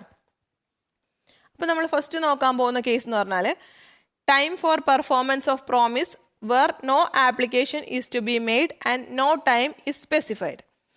നമ്മൾ സെക്ഷൻ 46 ആണത് പറയുന്നത്. എന്താണ് no application is to be made? അതായത് പ്രോമിസി പ്രത്യേകിച്ച് അപ്ലൈ ഒന്നും ചെയ്യുന്നില്ല, ഏത് സമയത്ത് എങ്ങനെ എവിടെ പെർഫോം ചെയ്യണമെന്ന്. പിന്നെ ടൈമും പ്രിസ്ക്രൈബ് ചെയ്തിട്ടില്ല, ഏത് ദിവസം ഏത് ടൈമിൽ അത് ഡെലിവറി ചെയ്യണം എങ്ങനെയൊന്നും പ്രിസ്ക്രൈബ് ചെയ്തിട്ടില്ല എന്നുണ്ടെങ്കിൽ എന്താണ് ചെയ്യേണ്ടത്?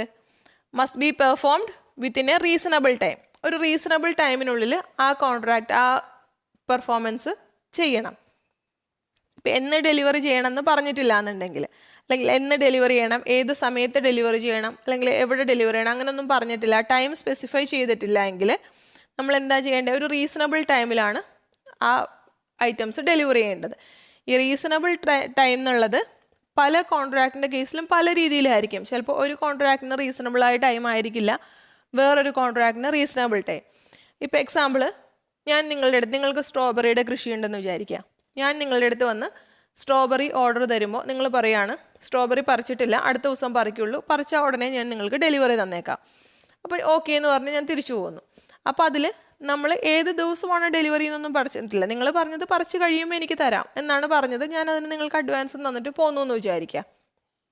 ആ കേസിൽ നമ്മളുടെ ടൈം എന്ന് പറഞ്ഞാൽ, ഇപ്പോൾ സ്ട്രോബെറി പെട്ടെന്ന് ചീത്തയാവുന്ന സാധനമാണ്, അതുകൊണ്ട് നിങ്ങൾ പറിച്ചാൽ ഉടനെ തന്നെ എനിക്ക് ഡെലിവറി തരണം. ഇപ്പോൾ നാളെ നിങ്ങൾ രാവിലെ പറിച്ചാൽ നാളെ ഉച്ചയ്ക്കോ അല്ലെങ്കിൽ രാവിലെ തന്നെയോ എനിക്ക് ഐറ്റംസ് എത്തിച്ചു തരാം. അപ്പോൾ ആ കേസിൽ റീസണബിൾ ടൈം എന്ന് പറഞ്ഞാൽ 1 day ആണ്, അല്ലെങ്കിൽ 1 or 2 days ആണ്. ആ സമയത്ത് അങ്ങനെ ചീത്തയാവാത്ത ഒരു മെഷീനറിയുടെ കേസ് ആണെങ്കിൽ അതിൽ റീസണബിൾ ടൈം എന്ന് പറഞ്ഞാൽ ചിലപ്പോൾ ഹാഫ് ആൻ അവറോ 1 day ഒന്നും ആയിരിക്കില്ല. അങ്ങനെ നമ്മൾ എടുക്കണമെന്നില്ല. കാരണം നമ്മൾ സ്ട്രോബെറി പോലെ മെഷീനറി ഒന്നും പെട്ടെന്ന് ചീത്തയായി പോകുന്ന കാര്യം പെരിഷബിൾ ഗുഡ് അല്ലല്ലോ. അപ്പോൾ ആ കേസിൽ നമുക്ക് റീസണബിൾ ടൈം കുറച്ചും കൂടെ കൂടിയാലും കുഴപ്പമില്ല. അപ്പം അങ്ങനെ കേസിൽ നമുക്ക് റീസണബിൾ ടൈം എന്ന് പറഞ്ഞാൽ ഓരോ കോൺട്രാക്റ്റിൻ്റെ ബേസിൽ അല്ലെങ്കിൽ സർക്കംസ്റ്റാൻസിൻ്റെ ബേസ് ചെയ്താണ് നമ്മൾ നോക്കുന്നത്. അപ്പോൾ ഫസ്റ്റ് കേസ് വരുന്നത് അതാണ്, നമ്മളുടെ ആപ്ലിക്കേഷനുമില്ല, ടൈം മെൻഷൻ ചെയ്തിട്ടുമില്ല. ഇനി സെക്കൻഡ് കേസ് വരുന്നത് time and place of performance of promise where time is specified and no application to be made. Time പറഞ്ഞിട്ടുണ്ട്, പക്ഷേ നമ്മൾ പ്രത്യേകിച്ച് ആപ്ലിക്കേഷൻ ഒന്നും ചെയ്യുന്നില്ല പ്രോമിസിയുടെ ഭാഗത്തുനിന്ന്. അങ്ങനെയുള്ള കേസിലാണെങ്കിൽ നമ്മൾ എന്താ ചെയ്യേണ്ടത്? ഇപ്പോൾ എക്സാമ്പിൾ, ഒരു ദിവസം ഇപ്പോൾ January 1 ഡെലിവറി ചെയ്യണം, അല്ലെങ്കിൽ മൺഡേ ഡെലിവറി ചെയ്യണം. നമ്മളങ്ങനെ ഒരു ഡേറ്റ് പറഞ്ഞിട്ടുണ്ടെന്ന് വിചാരിക്കുക, ഗുഡ്സ് ഡെലിവറി ചെയ്യേണ്ടത് മൺഡേ ആണ് എന്ന് പറഞ്ഞാൽ മൺഡേ ഏത് ടൈമിലാണ് നമ്മൾ ഡെലിവറി ചെയ്യേണ്ടതെന്ന് പറഞ്ഞിട്ടില്ല, മൺഡേ ഡെലിവറി ചെയ്യണമെന്ന് പറഞ്ഞിട്ടുണ്ട്. അങ്ങനെയുള്ള കേസിൽ എപ്പോഴാണ് ഡെലിവറി ചെയ്യേണ്ടത് അല്ലെങ്കിൽ കോൺട്രാക്റ്റ് പെർഫോം ചെയ്യേണ്ടത്? During the usual hours of business. കാരണം ബിസിനസ് അവേഴ്സിലല്ലേ ഓഫീസിലെ സ്റ്റാഫും അത് അക്സെപ്റ്റ് ചെയ്യാൻ ആളും ഒക്കെ ഉണ്ടാവുള്ളൂ. അപ്പോൾ യൂഷ്വൽ ബിസിനസ് അവേഴ്സിലാണ് അങ്ങനെയുള്ള കേസിൽ പ്രോമിസർ ആ പ്രോമിസ് പെർഫോം ചെയ്യേണ്ടത്, അല്ലെങ്കിൽ ഗുഡ്സ് ഡെലിവറി ചെയ്യുക എന്ന് വെച്ചാൽ അത് ഗുഡ്സ് ഡെലിവറി ചെയ്യേണ്ടതോ അല്ലെങ്കിൽ ആ പ്രോമിസ് പെർഫോം ചെയ്യേണ്ടത് യൂഷ്വൽ ബിസിനസ് അവേഴ്സിൽ, യൂഷ്വൽ വർക്കിംഗ് അവേഴ്സിലാണ് ചെയ്യേണ്ടത്. ഇനി നമ്മളുടെ നെക്സ്റ്റ് കേസ് വരുന്നത് application for performance on certain day to be at proper time and place. അതായത് നമ്മളുടെ പ്രോമിസർ ഗുഡ്സ് ഡെലിവറി ചെയ്യേണ്ട കാര്യം അത് കൃത്യമായിട്ട് എപ്പോഴാണെന്ന് പ്രോമിസി അപ്ലൈ ചെയ്യുവാണ്. അതായത് when a promise is to be performed on a certain day and the promiser has not undertaken to perform it without application by the promisee, it is the duty of the promisee to apply for performance at a proper place and within the usual hours of business. അതായത് ഇപ്പോൾ example പറഞ്ഞാൽ നമ്മൾ എന്തെങ്കിലും item വാങ്ങിക്കുന്നു എന്ന് വിചാരിക്കുക. എന്തെങ്കിലും ഒരു item നമ്മൾ ഓർഡർ ചെയ്തു. അപ്പോൾ നിങ്ങൾ നോർമലി നിങ്ങളുടെ വീട്ടിൽ സംഭവിക്കുന്ന ഒരു കാര്യമായിട്ട് ഞാൻ കണക്ട് ചെയ്ത് പറയാം. അപ്പോൾ നിങ്ങൾക്ക് പെട്ടെന്ന് മനസ്സിലാവും. ഇപ്പം നിങ്ങൾ എന്തെങ്കിലും ഒരു ഐറ്റം ഓൺലൈൻ ഓർഡർ ചെയ്തു. ആ ഓൺലൈൻ കൊണ്ടുവന്നിട്ട് ആൾ നമ്മളെ വിളിക്കുമ്പോൾ ഇപ്പോൾ നമ്മൾ വീട്ടിലില്ല എന്നുണ്ടെങ്കിൽ നമ്മൾ പറയുകയാണ് ഞങ്ങൾ 2 ദിവസം വീട്ടിലില്ല എന്ന് പറഞ്ഞു എന്ന് വിചാരിക്കൽ. നമ്മൾ ആ കടക്കാരൻ്റെ അടുത്ത് പറഞ്ഞു 2 ദിവസം ഞങ്ങൾ വീട്ടിലുണ്ടാവില്ല എന്ന് പറഞ്ഞു. അപ്പോൾ ആ കടക്കാരൻ പറയുകയാണ് ശരി നിങ്ങൾ എപ്പോഴാണ് വരുന്നതെന്ന് വെച്ചാൽ നിങ്ങൾ വന്നിട്ട് വിളിക്ക്, അപ്പോൾ ഞാൻ സാധനം കൊടുത്തു വിടാം. അങ്ങനെ മിക്ക വീടുകളിൽ നമ്മൾ സംഭവിക്കുന്നതാണല്ലോ മിക്ക സാധനങ്ങൾ വാങ്ങിക്കുമ്പോൾ. അപ്പോൾ നിങ്ങൾ എപ്പോഴാണ് വരുന്നതെന്ന് പറഞ്ഞാൽ അല്ലെങ്കിൽ ഏത് ടൈമിലാണ് നിങ്ങൾ എത്തുന്നതെന്ന് പറഞ്ഞാൽ നിങ്ങൾ എത്തിയിട്ട് വിളിച്ച് ഡെലിവറി ചെയ്യാൻ പറയുവാണെങ്കിൽ ഞാൻ അപ്പോൾ കൊടുത്തു വിടാം. അപ്പോൾ ആ കേസിൽ എന്താണ്, പ്രോമിസി വിളിച്ച് ഡെലിവറി ചെയ്യാൻ കൊടുത്തു വിടാൻ പറഞ്ഞതിന് ശേഷമേ പ്രോമിസർ കൊടുത്തു വിടുള്ളൂ, സാധനം ഡെലിവറി ചെയ്യുള്ളൂ. പ്രോമിസർ ആ കോൺട്രാക്റ്റ് പെർഫോം ചെയ്യണമെങ്കിൽ, ആ ആക്ട് പെർഫോം ചെയ്യണമെങ്കിൽ എന്ത് ചെയ്യണം, ആദ്യം പ്രോമിസി അപ്ലൈ ചെയ്യണം. പ്രോമിസിയുടെ ആപ്ലിക്കേഷനെ ബേസ് ചെയ്തിട്ട് പ്രോമിസി ഇപ്പോൾ വിളിച്ചിട്ട് പറയുകയാണ് ഓക്കെ ഞാൻ ഇന്ന സ്ഥലത്തുണ്ട്, നിങ്ങളെന്നാ ആ ഐറ്റം ഇങ്ങോട്ടേക്ക് കൊണ്ടുവരാമോ എന്ന് പറയുന്നു. അപ്പോൾ ഞാനിപ്പോൾ എൻ്റെ വീട്ടിലില്ല, ഞാൻ ഓഫീസിലുണ്ട്, അപ്പോൾ നിങ്ങൾ ആ ഐറ്റം ഓഫീസിലേക്ക് ഇന്ന ടൈമിൽ ഒരു 5 മണി വരെ ഞാൻ ഓഫീസിൽ കാണും, അപ്പോൾ നിങ്ങൾ 5 മണിക്ക് ഓഫീസിൽ ഡെലിവറി ചെയ്താൽ മതി എന്ന് പറഞ്ഞാൽ അങ്ങനെ പ്രോമിസി അപ്ലൈ ചെയ്താലാണ് പ്രോമിസർ ഡെലിവറി ചെയ്യുള്ളൂ. അപ്പോൾ അങ്ങനെയുള്ള കേസിൽ പ്രോമിസി കൃത്യമായിട്ട് അത് വിളിച്ച് പറയണം ഏത് ടൈമിലാണ് ഡെലിവറി ചെയ്യേണ്ടതെന്ന്. അപ്പോൾ അങ്ങനെ പറയുമ്പോൾ ആ യൂഷ്വൽ വർക്കിംഗ് അവേഴ്സിൽ അല്ലെങ്കിൽ ഏത് ടൈമിലാണോ പറയുന്നത് ആ ടൈമിലോ അല്ലെങ്കിൽ ആ നോർമൽ വർക്കിംഗ് അവേഴ്സിൽ പ്രോമിസർ ആ ഗുഡ്സ് ഡെലിവർ ചെയ്യണം. ഇനി നമ്മളുടെ നെക്സ്റ്റ് കേസ് വരുന്നത് place for the performance of promise where no application to be made and no place fixed for performance. നമ്മളുടെ പ്രോമിസ് ഡെലിവർ ചെയ്യുന്നതിനുള്ള പ്ലേസ്, ആ പ്ലേസ് നമ്മൾ പ്രത്യേകിച്ചൊന്നും ആപ്ലിക്കേഷൻ ഒന്നും ചെയ്യുന്നില്ല, പിന്നെ ആപ്ലിക്കേഷൻ ഒന്നും ചെയ്തിട്ടില്ല നമ്മളുടെ കോൺട്രാക്റ്റിൽ, അല്ലെങ്കിൽ നമ്മൾ പ്രത്യേകിച്ച് പ്ലേസ് ഒന്നും ഫിക്സ് ചെയ്തിട്ടില്ല കോൺട്രാക്റ്റ് പെർഫോം ചെയ്യാൻ വേണ്ടി അല്ലെങ്കിൽ ആ ആക്ട് പെർഫോം ചെയ്യാൻ വേണ്ടി. ആ സമയത്ത് നമ്മൾ എങ്ങനെയാണ് പെർഫോം ചെയ്യുന്നത്? It is the duty of the promisor to apply to the promisee to appoint a reasonable place for the performance of the promise and to perform it at such place. അങ്ങനെയുള്ള കേസിൽ നമ്മളുടെ promisor നമ്മളുടെ promisee എടുത്ത് ചോദിക്കണം ഈ goods ഇപ്പോൾ example ഇന്നാണെങ്കിൽ ഇന്നിപ്പോൾ ആ ഐറ്റം റെഡി ആയിട്ടുണ്ട്, ഞാനത് എവിടെയാണ് ഡെലിവറി ചെയ്യേണ്ടത് അല്ലെങ്കിൽ എപ്പോഴാണ് ഡെലിവറി ചെയ്യേണ്ടത് എന്ന് ചോദിക്കുക. അപ്പോൾ പ്രോമിസി പറയുന്നതനുസരിച്ച്, അപ്പോൾ ഇപ്പോൾ പ്രോമിസി പറയുവാണ് എൻ്റെ ഇന്ന ഗോഡൗണിൽ ഇപ്പോൾ 5 ഗോഡൗൺ ഉണ്ടെന്ന് വിചാരിക്കുക, എൻ്റെ ഇന്ന സ്ഥലത്തുള്ള ഗോഡൗണിൽ നിങ്ങൾ ഇത്ര മണിയാകുമ്പോൾ ഡെലിവറി ചെയ്തോ, അല്ലെങ്കിൽ 4 മണിക്ക് മുമ്പായിട്ട് ഇന്ന സ്ഥലത്ത് ഇപ്പോൾ കാക്കനാട് ഒരു ഗോഡൗൺ ഉണ്ടെന്നുണ്ടെങ്കിൽ അല്ലെങ്കിൽ വൈറ്റിലയിൽ ഒരു ഗോഡൗൺ ഉണ്ടെങ്കിൽ ആ വൈറ്റിലയിലെ ഗോഡൗണിൽ നിങ്ങൾ 5 മണിക്ക് മുമ്പ് സാധനം ഡെലിവറി ചെയ്തോളൂ എന്ന് നമ്മളുടെ പ്രോമിസി പറയണം. അപ്പോൾ അതിനെന്ത് വേണം, പ്രോമിസർ അത് ചോദിക്കണം, പ്രോമിസി എടുത്ത് ചോദിക്കുക. അപ്പോൾ പ്രോമിസി ഏത് സമയത്ത് എവിടെ ഡെലിവറി ചെയ്യണമെന്ന് പറയും, അതനുസരിച്ച് പ്രോമിസർ ഐറ്റം ഡെലിവറി ചെയ്യുക അല്ലെങ്കിൽ കോൺട്രാക്റ്റ് പെർഫോം ചെയ്യുക. ഇനി നമ്മളുടെ നെക്സ്റ്റ് കേസ് വരുന്നത് performance in manner or at time prescribed or sanctioned by promisee. Section 50 ആണ് അതിനെപ്പറ്റി പറയുന്നത്. അതായത് പ്രോമിസി ഇപ്പോൾ ഏതെങ്കിലും ഒരു മാനർ പറഞ്ഞിട്ടുണ്ട്, ഇന്ന രീതിയിൽ ആ കോൺട്രാക്റ്റ് പെർഫോം ചെയ്യണം അല്ലെങ്കിൽ ഇന്ന ടൈമിൽ ആ കോൺട്രാക്റ്റ് പെർഫോം ചെയ്യണം, അങ്ങനെ ഏതെങ്കിലും ഒരു കാര്യം നമ്മളുടെ പ്രോമിസി പറഞ്ഞിട്ടുണ്ടെങ്കിൽ നമ്മളുടെ പ്രോമിസർ എന്താ ചെയ്യേണ്ടത്, അതേ രീതിയിൽ ആ പ്രോമിസി പറഞ്ഞതുപോലെ ആ കോൺട്രാക്റ്റ് പെർഫോം ചെയ്യുക. The performance of any promise may be made in such a manner or at any time which the promisee prescribes or sanctions. അപ്പോൾ പ്രോമിസി പറയുവാണ് ഇപ്പം എൻ്റെ ട്രിവാൻഡ്രത്തുള്ള ഓഫീസിൽ നിങ്ങൾ രാവിലെ 10 മണിയാകുമ്പോൾ ഐറ്റം ഡെലിവറി ചെയ്തേക്കൂ. അപ്പോൾ നമ്മളുടെ പ്രോമിസർ എന്താ ചെയ്യേണ്ടത്, ആ ട്രിവാൻഡ്രത്തുള്ള പ്രോമിസിയുടെ ഓഫീസിൽ 10 മണിയാകുമ്പോഴേക്കും ആ ഐറ്റം ഡെലിവറി ചെയ്യുക, പ്രോമിസി എന്താണോ പറഞ്ഞിരിക്കുന്നത് അതനുസരിച്ച് ചെയ്യുക. ഓക്കെ, ഇത്രയാണ് നമ്മളുടെ ടൈം ആൻഡ് പ്ലേസ് ഫോർ പെർഫോമൻസിൽ വരുന്നത്. ഇനി നമ്മൾ നെക്സ്റ്റ് കവർ ചെയ്യാൻ പോകുന്ന ടോപ്പിക്കാണ് ഡിസ്ചാർജ് ഓഫ് എ കോൺട്രാക്ട്. ഒരു കോൺട്രാക്ട് എങ്ങനെയൊക്കെയാണ് ഡിസ്ചാർജ് ആവുന്നത്? നമ്മളൊരു കോൺട്രാക്ട് എൻ്റർ ചെയ്ത് കഴിഞ്ഞാൽ അതൊരു നെവർ എൻഡിങ് പ്രോസസ്സായിട്ട് അങ്ങ് പോകുമല്ലോ. ആ കോൺട്രാക്ട് എപ്പോഴെങ്കിലും ഡിസ്ചാർജ് ആവില്ലേ? അങ്ങനെ എപ്പോഴൊക്കെയാണ് ആ കോൺട്രാക്ട് ഡിസ്ചാർജ് ആവുന്നത് അല്ലെങ്കിൽ ഏതൊക്കെ സർക്കംസ്റ്റാൻസസിലാണ് ആ കോൺട്രാക്ട് ഡിസ്ചാർജ് ആവുന്നത്?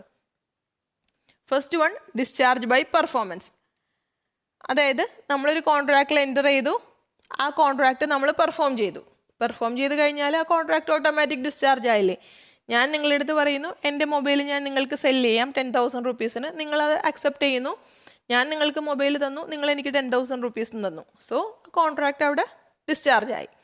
അതാണ് ഫസ്റ്റ് കേസിൽ actual performance. Discharge by performance actual performance അങ്ങനെയാണ്, നമ്മൾ പെർഫോം ചെയ്തപ്പോൾ കോൺട്രാക്ട് ഡിസ്ചാർജ് ആയി. ഇനി സെക്കൻഡ് കേസ് അറ്റംപ്റ്റഡ് പെർഫോമൻസ്. അതായത് ഒന്നുകിൽ ഞാൻ ഇന്ന ഡേറ്റിൽ ഗുഡ്സ് ഡെലിവർ ചെയ്യാമെന്ന് പറഞ്ഞാൽ ആ ഡേറ്റിൽ ഡെലിവർ ചെയ്യുന്നു. ഇനി അതല്ലാന്നുണ്ടെങ്കിൽ ഞാൻ ഏതെങ്കിലും ഒരു ഡേറ്റിൽ ഗുഡ്സ് ഡെലിവർ ചെയ്യാൻ കൊണ്ടുവരുന്നു. അപ്പോൾ നിങ്ങൾ ആ റെഫ്യൂസ് ടു അക്സെപ്റ്റ്, നിങ്ങളത് അക്സെപ്റ്റ് ചെയ്യുന്നില്ല. എനിക്ക് ഇന്ന് ഗുഡ്സ് വേണ്ട, ഈ കോൺട്രാക്റ്റ് വേണ്ട, എനിക്ക് താല്പര്യമില്ല, അതുകൊണ്ട് ഞാൻ ഈ ഡേറ്റിൽ ഈ ഡെലിവറി അക്സെപ്റ്റ് ചെയ്യുന്നില്ല, എനിക്കിത് വേണ്ട എന്നുള്ള രീതിയിൽ നിങ്ങൾ റെഫ്യൂസ് ചെയ്യുന്നു. അപ്പോൾ അങ്ങനെയുള്ള കേസിലും ആ കോൺട്രാക്റ്റ് അവിടെ വെച്ച് തീരുമല്ലേ, നിങ്ങൾക്ക് ആ ഐറ്റം വേണ്ട. പിന്നെ നമ്മളുടെ ഡാമേജസ് ക്ലെയിം ചെയ്യുന്നതൊക്കെ പിന്നെയാണ്, പക്ഷേ എന്നാലും ആ കോൺട്രാക്റ്റ് അവിടെ വെച്ച് ഡിസ്ചാർജ് ആയി. അപ്പോൾ അതാണ് നമ്മളുടെ ഫസ്റ്റ് കേസ്. ഇനി സെക്കൻഡ് കേസ് വരുന്നത് discharge by mutual agreement. Section 62 ആണ് അത് പറയുന്നത്. എന്താ പറഞ്ഞേക്കുന്നത്? If the parties to a contract agree to substitute a new contract for it or to rescind or remit or alter it, the original contract need not be performed. അതായത് mister A ഇപ്പം mister ബിക്ക് ഒരു 2 lakhs rupees കൊടുക്കാനുണ്ട്. അപ്പോൾ ഇവർ തമ്മിലുള്ള contract 2 lakhs rupees പേ ചെയ്യുന്നതിനുള്ള contract ആണെന്ന് വിചാരിക്കുക. അപ്പോൾ ഇവർ തമ്മിൽ എഗ്രിമെൻ്റ് ആയി ഈ 2 lakhs റുപ്പീസ് എന്നുള്ളത് പേ ചെയ്യേണ്ട, അതിൽ കുറച്ച് ഇൻട്രസ്റ്റ് ഒക്കെ ഉണ്ട്, അപ്പോൾ ആ ഇൻട്രസ്റ്റ് ഒക്കെ വേവ് ഓഫ് ചെയ്ത് തരാം അല്ലെങ്കിൽ അഡ്ജസ്റ്റ് ചെയ്ത് തരാം, അതുകൊണ്ട് ഇനി 1,50,000 റുപ്പീസ് പേ ചെയ്താൽ മതി എന്നുള്ള രീതിയിൽ ഒരു പുതിയ കോൺട്രാക്റ്റ് വയ്ക്കുന്നു.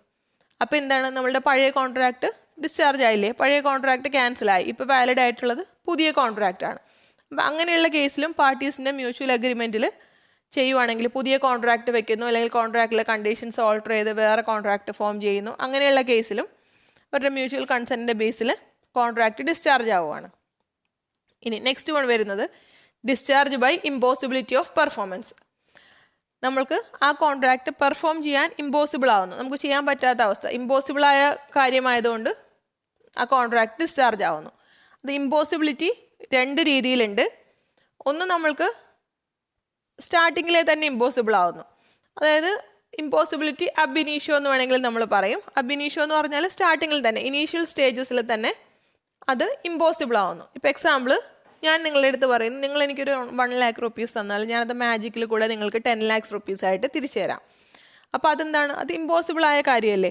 അങ്ങനെ മാജിക്കിൽ കൂടെ 1 lakh 10 lakh ആക്കാന്നുണ്ടെങ്കിൽ പിന്നെ ആരും പഠിക്കാനും ഒന്നിനും പോകണ്ടല്ലോ, എല്ലാവരും ആ മാജിക്ക് മാത്രം പഠിച്ചാൽ പോരായിരുന്നോ. അപ്പോൾ അത് ഇമ്പോസിബിൾ ആയ ആക്റ്റാണ്. അപ്പോൾ അത് ശരിക്കും എന്താണ്, അത് അബ് ഇനീഷ്യോ ആണ്, ഇനീഷ്യലി തന്നെ അത് വോയിഡാണ്. അപ്പോൾ അത് ഇമ്പോസിബിൾ ആണ് ഇനീഷ്യലി തന്നെ. ഇനി അതല്ലെങ്കിൽ വേറൊരു കേസ് വരുന്നത്, ഇതിപ്പോൾ നമ്മൾ പറഞ്ഞത് ഇനീഷ്യലി ഇമ്പോസിബിൾ ആയ കേസാണ്. നെക്സ്റ്റ് വരുന്നത് സൂപ്പർവീനിങ് ഇമ്പോസിബിലിറ്റി. സൂപ്പർവീനിങ് ഇമ്പോസിബിലിറ്റി എന്ന് പറഞ്ഞാൽ അത് എങ്ങനെയൊക്കെയാണ് വരുന്നതെന്ന് വെച്ചാൽ, ഒരു കേസ് വരുന്നത് അൺഫോർസീൻ ചേഞ്ച് ഇൻ ലോ. അതായത് ഞാനും നിങ്ങളും തമ്മിലൊരു എഗ്രിമെൻറ്റ് വെച്ചു, ആ എഗ്രിമെൻറ്റ് നമ്മൾ വെച്ചത് ടുബാക്കോ സപ്ലൈ ചെയ്യാൻ വേണ്ടിയാണ്. ഞാൻ ഒരു 500 kg ടുബാക്കോ നിങ്ങൾക്ക് സപ്ലൈ ചെയ്യാൻ പുകയില്ല, നിങ്ങൾക്ക് സപ്ലൈ ചെയ്യാമെന്ന് പറഞ്ഞു, നിങ്ങൾ അതിന് 1 lakh റുപ്പീസ് എനിക്ക് തരാമെന്ന് പറഞ്ഞു, നമ്മൾ തമ്മിൽ എഗ്രിമെൻറ്റ് വെച്ചു. നമ്മൾ എഗ്രിമെൻറ്റ് വെക്കുന്ന സമയത്ത് ഈ കോൺട്രാക്റ്റ് വാലിഡ് ആണ്, നല്ല കോൺട്രാക്റ്റാണ്, കുഴപ്പമൊന്നുമില്ല. പക്ഷേ ഞാൻ നിങ്ങൾക്ക് നെക്സ്റ്റ് മൺഡേ ആണ് തരാമെന്ന് പറഞ്ഞത്. ആ നെക്സ്റ്റ് മൺഡേക്ക് മുമ്പായിട്ട് നെക്സ്റ്റ് സാറ്റർഡേ നിയമത്തിൽ ചേഞ്ച് വരുന്നു, പുതിയ റൂള് വരുന്നു, പ്രൈവറ്റ് പാർട്ടീസ് ടുബാക്കോ സെല്ല് ചെയ്യാൻ പാടില്ല.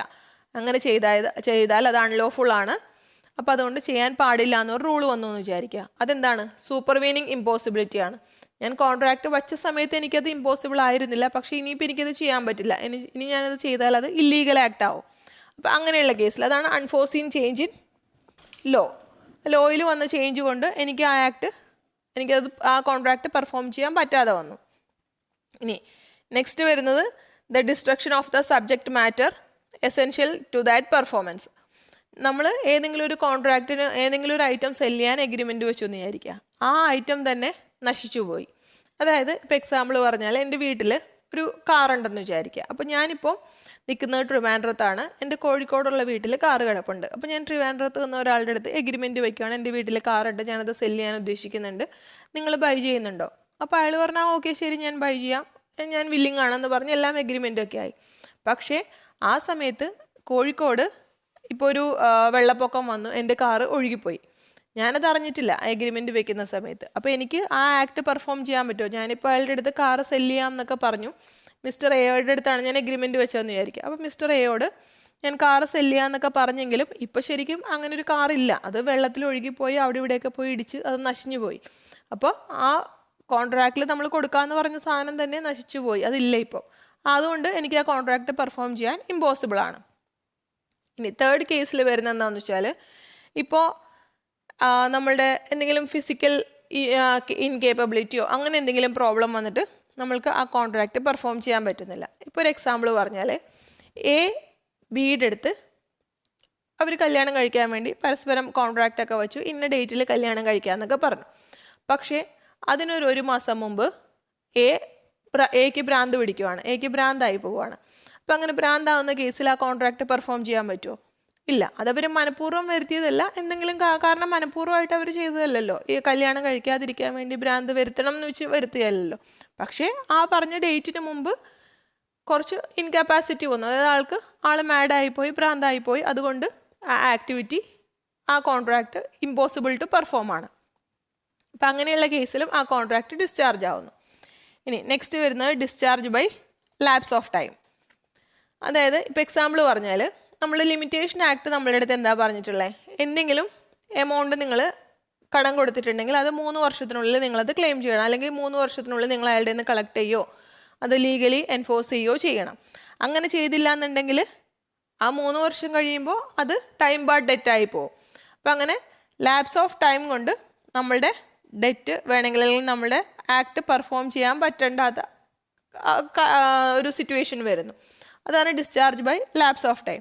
അപ്പോൾ ഇപ്പോൾ ഞാൻ നിങ്ങൾക്ക് പൈസ കടം തന്നു, ഞാനത് മറന്നുപോയി, ഞാനൊരു 3 വർഷം കഴിഞ്ഞും അത് ക്ലെയിം ചെയ്യുന്നില്ല, ഒരു 5 വർഷം ആയപ്പോഴാണ് ഞാനത് ഓർക്കുന്നതെങ്കിൽ എനിക്ക് എന്തെങ്കിലും ചെയ്യാൻ പറ്റുമോ? ഇല്ല. ആ കോൺട്രാക്റ്റ് ഡിസ്ചാർജ് ആയിപ്പോയി ബൈ ലാപ്സ് ഓഫ് ടൈം. ഇനി നമ്മൾ നെക്സ്റ്റ് വരുന്നത്, ഇത് അതിൻ്റെ തന്നെ കണ്ടിന്യൂവേഷൻ ആണ്, discharge by operation of law.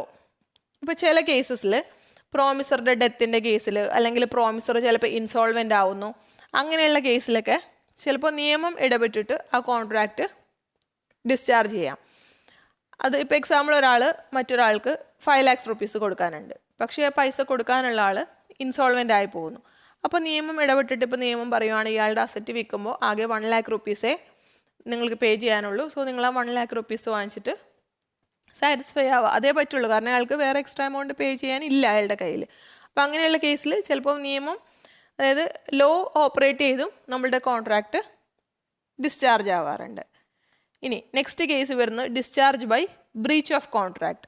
നമ്മൾ കോൺട്രാക്റ്റിൽ എന്തെങ്കിലും ബ്രീച്ച് ചെയ്യുന്നതുകൊണ്ട്, കോൺട്രാക്റ്റ് കൃത്യമായി പെർഫോം ചെയ്യാത്തതുകൊണ്ട്, ബ്രീച്ച് ഓഫ് കോൺട്രാക്റ്റ് കൊണ്ട് കോൺട്രാക്റ്റ് ഡിസ്ചാർജ് ആവുന്നു. ബ്രീച്ച് ഓഫ് കോൺട്രാക്റ്റ് മെയിനായിട്ട് 2 ടൈപ്പ് ഉണ്ട്, actual breach and anticipatory breach. Actual breach എന്ന് പറഞ്ഞാൽ നമ്മൾ കോൺട്രാക്റ്റ് പെർഫോം ചെയ്യേണ്ട ആ ഡേറ്റിൽ കൃത്യമായിട്ട് ആ കോൺട്രാക്റ്റ് പെർഫോം ചെയ്യാതിരിക്കുക, അതാണ് ആക്ച്വൽ ബ്രീച്ച്. ഇപ്പോൾ എക്സാമ്പിൾ ഞാൻ നിങ്ങളുടെ അടുത്ത് പറയുന്നു, അപ്പോൾ നിങ്ങളുടെ വീട്ടിലൊരു ഫംഗ്ഷൻ ഉണ്ടെന്ന് വിചാരിക്കുക. അപ്പോൾ നിങ്ങളൊരു 1000 പേർക്കുള്ള ഫുഡിൻ്റെ ഓർഡർ എനിക്ക് തന്നിട്ടുണ്ട്. ഞാൻ ആ ഫുഡ് നെക്സ്റ്റ് സാറ്റർഡേ കൃത്യം 10 മണിക്ക് നിങ്ങളുടെ വീട്ടിൽ ഫുഡ് എത്തിക്കാമെന്ന് നമ്മൾ തമ്മിൽ എഗ്രിമെൻറ്റ് വെച്ചു. പക്ഷേ ഞാൻ ആ സാറ്റർഡേ 10 മണിക്ക് ഫുഡ് എത്തിക്കുന്നില്ല. അപ്പോൾ അതെന്താണ്? ആക്ച്വൽ ബ്രീച്ച് ആണ്. ഞാൻ ആ കോൺട്രാക്റ്റിൽ പറഞ്ഞ കാര്യം പെർഫോം ചെയ്യാമെന്ന് പറഞ്ഞ സമയത്ത് ഞാനത് പെർഫോം ചെയ്യുന്നില്ല, അത് ആക്ച്വൽ ബ്രീച്ച് ആണ്. ഇനി ആൻറ്റിസിപ്പേറ്ററി ബ്രീച്ച് എന്താണെന്ന് വെച്ചാൽ, ആ കോൺട്രാക്റ്റിൽ പറഞ്ഞ സമയത്തിന് മുമ്പ് തന്നെ, ഇപ്പം നമ്മൾ ഈ സെയിം പറഞ്ഞ എക്സാമ്പിളിൽ ഈ കോൺട്രാക്റ്റിൽ പറഞ്ഞ സമയത്തിലാണ് നെക്സ്റ്റ് സാറ്റർഡേ 10 o'clock അല്ലേ. അപ്പോൾ ഞാൻ അതിന് മുമ്പ് തന്നെ, നെക്സ്റ്റ് സാറ്റർഡേ ആവുന്നതിന് മുമ്പ് ഒരു തേഴ്സ്ഡേയോ അല്ലെങ്കിൽ വെനസ്ഡേ ഞാൻ നിങ്ങളുടെ അടുത്ത് പറയുകയാണ്, ആ ഡേറ്റിൽ എനിക്ക് അത്രയും പേർക്കുള്ള ഫുഡ് എത്തിക്കാൻ പറ്റില്ല, കുറച്ച് ബുദ്ധിമുട്ടുണ്ട്. അപ്പോൾ എന്തെങ്കിലും കാരണം ഞാൻ പറയുന്നു, what ever B the reason, ഞാൻ നിങ്ങളുടെ അടുത്ത് എന്തെങ്കിലും കാരണം പറഞ്ഞിട്ട് ഞാൻ പറയുകയാണ്, നിങ്ങൾ ഓർഡർ തന്ന അനുസരിച്ച് എനിക്ക് ആ ദിവസം 1000 പേർക്കുള്ള ഫുഡ് 10 മണിക്ക് എത്തിക്കാനായിട്ട് പറ്റില്ല. അതാണ് ആൻറ്റിസിപ്പേറ്ററി ബ്രീച്ച്. നമ്മൾ പറഞ്ഞ ഡേറ്റിന് മുമ്പ് തന്നെ ആ കോൺട്രാക്റ്റ് ചെയ്യാൻ പറ്റില്ല എന്ന് ഞാൻ നിങ്ങളുടെ അടുത്ത് ഇൻഫോം ചെയ്യുന്നു. ആദ്യത്തെ കേസിലാണ്. നമ്മുടെ ആക്ച്വൽ ബ്രീച്ചിൽ എന്താണ്, ഞാൻ അങ്ങനെ ഇൻഫർമേഷനൊന്നും നിങ്ങൾക്ക് തരുന്നില്ല, ഞാൻ ഇൻഫോം ചെയ്യുന്നൊന്നുമില്ല, പക്ഷേ ആ ഡേറ്റിൽ ഞാൻ ആ കോൺട്രാക്റ്റ് പെർഫോം ചെയ്യാതിരിക്കുന്നു, ഞാൻ നിങ്ങൾക്ക് ഐറ്റം ഡെലിവറി ചെയ്യുന്നില്ല. അപ്പോൾ ഈ കേസിൽ നമ്മളുടെ പാർട്ടിക്ക്, if one of the parties to a contract breaks the promise, the party injured thereby has not only a right of action for damages, but he is also discharged from performing his part of the contract. അങ്ങനെയുള്ള കേസിൽ നമ്മളുടെ ബ്രീച്ചിൻ്റെ കേസിൽ വേണമെങ്കിൽ ആ breach കാരണം injury ഉണ്ടായ party ആരാണോ, നഷ്ടമുണ്ടായ party ആരാണോ, അവർക്ക് അവരുടെ കോൺട്രാക്റ്റ്, അവരുടെ പാർട്ട് പെർഫോം ചെയ്യാതെയും ഇരിക്കാം. അതുമല്ല, അവർക്ക് ഉണ്ടായ നഷ്ടത്തിന് അവർക്ക് ഡാമേജസ് ക്ലെയിം ചെയ്യാനും സാധിക്കും. ഇപ്പം നിങ്ങൾക്ക് വേണമെങ്കിൽ പറയാം, ഇന്ന ദിവസം ഞാൻ ആ ഐറ്റം സപ്ലൈ ചെയ്യാതിരുന്നത് കൊണ്ട് നിങ്ങൾക്ക് ഇത്ര രൂപയുടെ നഷ്ടം ഉണ്ടായി, അല്ലെങ്കിൽ ഇത്ര ലോസ് ഉണ്ടായി, അതുകൊണ്ട് ആ ലോസ് ഞാൻ കോമ്പൻസേറ്റ് ചെയ്യണം. അങ്ങനെ പറയുകയും ചെയ്യാം. ആ കോൺട്രാക്റ്റിൽ നിങ്ങൾ പെർഫോം ചെയ്യേണ്ട പാർട്ട് നിങ്ങൾക്ക് പെർഫോം ചെയ്യാതെ ഇരിക്കുകയും ചെയ്യാൻ പറ്റും. ഇനി നെക്സ്റ്റ് വരുന്നത് ഡിസ്ചാർജ് ഓഫ് എ കോൺട്രാക്റ്റിൽ തന്നെ ബാക്കിയുള്ള പോയിന്റ്സ് ആണ്. ഒരു 3 പോയിന്റ്സ് കൂടെ ഉണ്ട്. അതിൽ അടുത്തത് effects of neglect of promisee to afford promisor reasonable facilities for performance. Contract perform ചെയ്യാൻ വേണ്ടി ആവശ്യമായ ഫെസിലിറ്റി പ്രോമിസർക്ക് കൊടുക്കുന്നില്ല. അതുകൊണ്ട് ആ പ്രോമിസ് പെർഫോം ചെയ്യാൻ പറ്റാതെ വരുന്നു. അതിനിപ്പോൾ എക്സാമ്പിൾ പറഞ്ഞാൽ, എനിക്ക് കുറച്ച് ഗുഡ്സ് ഓർഡർ തന്നു. ഞാൻ ആ ഗുഡ്സ് നിങ്ങൾക്ക് ഡെലിവറി ചെയ്യണമെന്നുണ്ടെങ്കിൽ എനിക്ക് ആ ഗുഡ്സ് കറക്റ്റായിട്ട് ഇറക്കി വയ്ക്കാൻ പറ്റിയൊരു സ്ഥലം വേണം. കാരണം ഇപ്പം മഴക്കാലമാണ്. അപ്പോൾ മഴ നനയാതെ ആ ഗുഡ്സ് എനിക്ക് സേഫായിട്ട് സ്റ്റോർ ചെയ്യാൻ പറ്റിയ ഒരു സ്ഥലം, അല്ലെങ്കിൽ ഇന്ന സ്ഥലത്ത് കൊണ്ട് വയ്ക്കുക എന്ന് നിങ്ങൾ പറഞ്ഞാലേ ഉള്ളൂ എനിക്ക് ആ സ്ഥലത്ത് കൃത്യമായിട്ട് ആ ഗുഡ്സ് ഇറക്കി വയ്ക്കാനോ ആ കോൺട്രാക്റ്റ് പെർഫോം ചെയ്യാനോ സാധിക്കുള്ളൂ. പക്ഷെ അങ്ങനെ ഒരു ഫെസിലിറ്റി നിങ്ങൾ തരുന്നില്ല. അപ്പോൾ പ്രോമിസി ചെയ്യേണ്ട ഒരു റീസണബിൾ ഫെസിലിറ്റി, എനിക്ക് ആ കോൺട്രാക്റ്റ് പെർഫോം ചെയ്യാൻ വേണ്ടി നിങ്ങൾ ചെയ്യേണ്ട ഒരു റീസണബിളായ ഒരു ഫെസിലിറ്റി നിങ്ങൾ പ്രൊവൈഡ് ചെയ്യുന്നില്ല. അതുകൊണ്ട് എനിക്ക് ആ കോൺട്രാക്റ്റ് പെർഫോം ചെയ്യാൻ പറ്റാതെ വരുന്നു. If any promisee neglects or refuses to afford the promisor reasonable facilities for the performance of his promise, the promisor is excused by such neglect or refusal as to any non performance caused thereby. ഇങ്ങനെയുള്ള കേസിൽ promisor ആ contract perform ചെയ്യാത്തതിന് അയാൾക്ക് excuse കിട്ടുന്നു. കാരണം എന്തുകൊണ്ടാണ്? പ്രോമിസിയുടെ refusal കൊണ്ട് അല്ലെങ്കിൽ neglect ആയതുകൊണ്ടാണ്. ആ അത്യാവശ്യം വേണ്ട ഫെസിലിറ്റീസ് പ്രൊവൈഡ് ചെയ്യുന്നതിൽ പ്രോമിസി ഫെയിൽ ആയതുകൊണ്ട്, അത് ചെയ്തു തരാത്തതുകൊണ്ടാണ് പ്രോമിസർക്ക് ആ കോൺട്രാക്റ്റ് പെർഫോം ചെയ്യാൻ പറ്റാതെ പോയത്. അങ്ങനെ അത് ഡിസ്ചാർജ് ആവുന്നത്. നെക്സ്റ്റ് വൺ വരുന്നത് മെർജർ ഓഫ് റൈറ്റ്സ്. അതായത് if the inferior rights merge into the superior rights, the inferior rights vanish and are not required to be enforced. അതിനിപ്പോൾ എക്സാമ്പിൾ പറഞ്ഞാൽ എന്താണെന്ന് വെച്ചാൽ, ഇപ്പോൾ ഞാൻ നിങ്ങളുടെ ഒരു വീട് റെൻറ്റിന് എടുത്തു എന്ന് വിചാരിക്കുക. അപ്പോൾ റെൻറ്റിന് എടുക്കുമ്പോൾ നമ്മൾ തമ്മിലുള്ളൊരു കോൺട്രാക്റ്റ് എന്താണ്? എല്ലാ മാസവും ഞാൻ കൃത്യമായിട്ട് റെൻറ്റ് നിങ്ങൾക്ക് തരണം. ഇപ്പോൾ എല്ലാ മാസവും 1-ാം തീയതി നിങ്ങൾക്ക് കൃത്യമായിട്ട് റെൻറ്റ് തരണം, വീട് വൃത്തിയായിട്ട് സൂക്ഷിക്കണം, അങ്ങനെ കുറച്ച് ടേംസിൻ്റെ പുറത്താണല്ലോ വീട് റെൻറ്റിന് കൊടുക്കുന്നത്. അപ്പോൾ അങ്ങനെ പറഞ്ഞു. അപ്പോൾ ആ കോൺട്രാക്റ്റ് അനുസരിച്ച് ഞാൻ പെർഫോം ചെയ്യേണ്ട ആക്ടിവിറ്റി എന്താണ്? എല്ലാ മാസവും 1-ാം തീയതി നിങ്ങൾക്ക് റെൻറ്റ് തരണം, പിന്നെ ബാക്കി നമ്മൾ വീട് മെയിൻറ്റെയിൻ ചെയ്യുക, അങ്ങനെയുള്ള കാര്യങ്ങളൊക്കെ. അപ്പോൾ ഞാൻ അത് കഴിഞ്ഞിട്ട് ആ വീട്ടിൽ താമസിച്ചപ്പോൾ എനിക്ക് ഇഷ്ടപ്പെട്ടിട്ട് ഞാൻ ആ വീട് നിങ്ങളുടെ കയ്യിൽ നിന്ന് മേടിക്കുവാണ്. അപ്പോൾ മേടിച്ചപ്പോൾ എന്താണ്? അവിടെ എനിക്ക് സുപ്പീരിയർ റൈറ്റ് കിട്ടി. നേരത്തെ എൻ്റെ റൈറ്റ് ഇൻഫീരിയർ റൈറ്റ് ആയിരുന്നു, ഞാൻ നിങ്ങൾക്ക് റെൻറ്റ് തന്നുകൊണ്ടിരിക്കണം. ഞാനത് മേടിച്ച് കഴിഞ്ഞപ്പോൾ ഞാൻ അതിൻ്റെ ഓണറായി. അപ്പോൾ എൻ്റെ റൈറ്റ് കുറച്ച് സുപ്പീരിയർ റൈറ്റായി. അപ്പോൾ അതുകൊണ്ട് ഞാൻ ആ ഇൻഫീരിയർ റൈറ്റ്, അതായത് നിങ്ങൾക്ക് റെൻറ്റ് തരിക എന്നുള്ള കാര്യം പിന്നെ ചെയ്യേണ്ട കാര്യമുണ്ടോ? ഇല്ല. അതാണ് നമ്മുടെ മെർജർ ഓഫ് റൈറ്റ്സ് കൊണ്ട് ഉദ്ദേശിക്കുന്നത്. നമുക്കൊരു സുപ്പീരിയർ റൈറ്റ് വരുമ്പോൾ ചില സമയത്ത് നമ്മളുടെ ഇൻഫീരിയർ റൈറ്റ് ഇല്ലാതെയായി പോകുന്നു. അതുകൊണ്ട് തന്നെ അങ്ങനൊരു കോൺട്രാക്റ്റ് പെർഫോം ചെയ്യേണ്ട ആവശ്യം വരുന്നില്ല, അത് ഡിസ്ചാർജ് ആയി പോകുന്നു. കാരണം ഞാൻ ആ വീട് മേടിച്ചു, പിന്നെ എനിക്ക് നിങ്ങൾക്ക് റെൻറ്റ് തരേണ്ട കാര്യമില്ല, ആ കോൺട്രാക്റ്റ് അനുസരിച്ച് ഞാൻ പെർഫോം ചെയ്യേണ്ട കാര്യമില്ല, ഞാനിപ്പോൾ ആ വീടിൻ്റെ ഓണറായി. ഇനി ലാസ്റ്റ് കേസ് വരുന്നത് promisee may wave or remit performance of promise. ആ കേസിൽ എന്താ വരുന്നതെന്ന് വെച്ചാൽ, ഇപ്പോൾ ഞാനൊരു എക്സാമ്പിൾ പറഞ്ഞിട്ട് പറയാം, അപ്പോൾ നിങ്ങൾക്ക് പെട്ടെന്ന് മനസ്സിലാവും. ഇപ്പോൾ എ ബിക്ക് ഒരു 5 lakhs rupees കൊടുക്കാനുണ്ട്. അപ്പോൾ ബിക്ക് എയുടെ കയ്യിൽ നിന്നാണ് 5 lakhs rupees കിട്ടാനുള്ളത്. ആ കേസിൽ ഇപ്പോൾ സി ചെന്നിട്ട് നമ്മളുടെ ബിയുടെ അടുത്ത് പറയുവാണ്, എക്ക് വേണ്ടി ഞാൻ നിങ്ങൾക്ക് ക്യാഷ് തരാം, അപ്പോൾ 5 lakhs rupees ഇപ്പോൾ എൻ്റെ കയ്യിൽ തരാനില്ല, ഞാനൊരു 3 lakhs rupees തരാം, അത് വെച്ച് നിങ്ങൾ സെറ്റിൽ ചെയ്യണം, ഫുൾ ഡെറ്റ് സെറ്റിൽ ചെയ്യണം. കാരണം എയുടെ കയ്യിൽ ഇപ്പോൾ പൈസ ഇല്ല, അല്ലെങ്കിൽ എ കുറച്ച് ബുദ്ധിമുട്ടിലാണ്, അപ്പോൾ അതുകൊണ്ട് ഞാൻ നിങ്ങൾക്ക് 3 lakhs rupees തരാം. അങ്ങനെ $3 lakhs ബിക്ക് പേ ചെയ്യുന്നു. അപ്പോൾ ആ കേസിൽ ബി സിയുടെ കയ്യിൽ നിന്ന് ആ ടേംസ് എഗ്രി ചെയ്തുകൊണ്ട് 3 lakhs rupees മേടിക്കുവാണ്. മേടിച്ചു കഴിഞ്ഞാൽ എന്ത് പറ്റും? എ ആയിട്ടുള്ള 5 lakhs എഗ്രിമെൻറ്റ് ക്യാൻസൽ ആയില്ലേ? അതിനി പെർഫോം ചെയ്യണ്ടല്ലോ. കാരണം ആ ഡെറ്റ് സെറ്റിൽ ചെയ്തുകൊണ്ടാണ് സിയുടെ കയ്യിൽ നിന്ന് ബി ക്യാഷ് മേടിച്ചത്. 5 lakhs rupeesൻ്റെ ഡെറ്റ് സെറ്റിൽ ചെയ്തുകൊണ്ട്, അതായത് അതിൽ 5 lakhs rupees വേണ്ട, ഓക്കെ 3 lakhs rupees തന്നാൽ മതി, നമുക്ക് അതങ്ങ് നിർത്തിയേക്കാം, ആ ലയബിലിറ്റി അങ്ങ് സ്റ്റോപ്പ് ചെയ്തേക്കാം എന്നുള്ള രീതിയിൽ ബി അഗ്രി ചെയ്യുന്നു. സി 3 lakhs rupees കൊടുക്കുന്നു. ആ കേസിൽ നമ്മളുടെ പഴയ കോൺട്രാക്റ്റ്, അതായത് എ 5 lakhs rupees കൊടുക്കാനുള്ള കോൺട്രാക്റ്റ് ഡിസ്ചാർജ് ആയില്ലേ? അപ്പം അങ്ങനെയുള്ള കേസിലും നമ്മൾക്ക് അതാണ് കോൺട്രാക്റ്റ് ഡിസ്ചാർജ് ആവുന്നു. അതാണ് നമ്മൾ promisee may waive or remit performance of promise എന്ന പോയിന്റിൽ വരുന്നത്. ഇത്രയേ ഉള്ളൂ, നമ്മളുടെ ഈ ടോപ്പിക്ക് തീർന്നു. ഇനി ഒരു 2 ടോപ്പിക്കും കൂടിയാണ് നമ്മൾക്ക് ഈ യൂണിറ്റിൽ കവർ ചെയ്യാനുള്ളത്. നെക്സ്റ്റ് വീഡിയോയിൽ നമ്മൾ അതുകൂടെ കവർ ചെയ്യും. അതോടുകൂടി നമ്മുടെ യൂണിറ്റ് 4 കംപ്ലീറ്റ് ആവും. So thank you very much.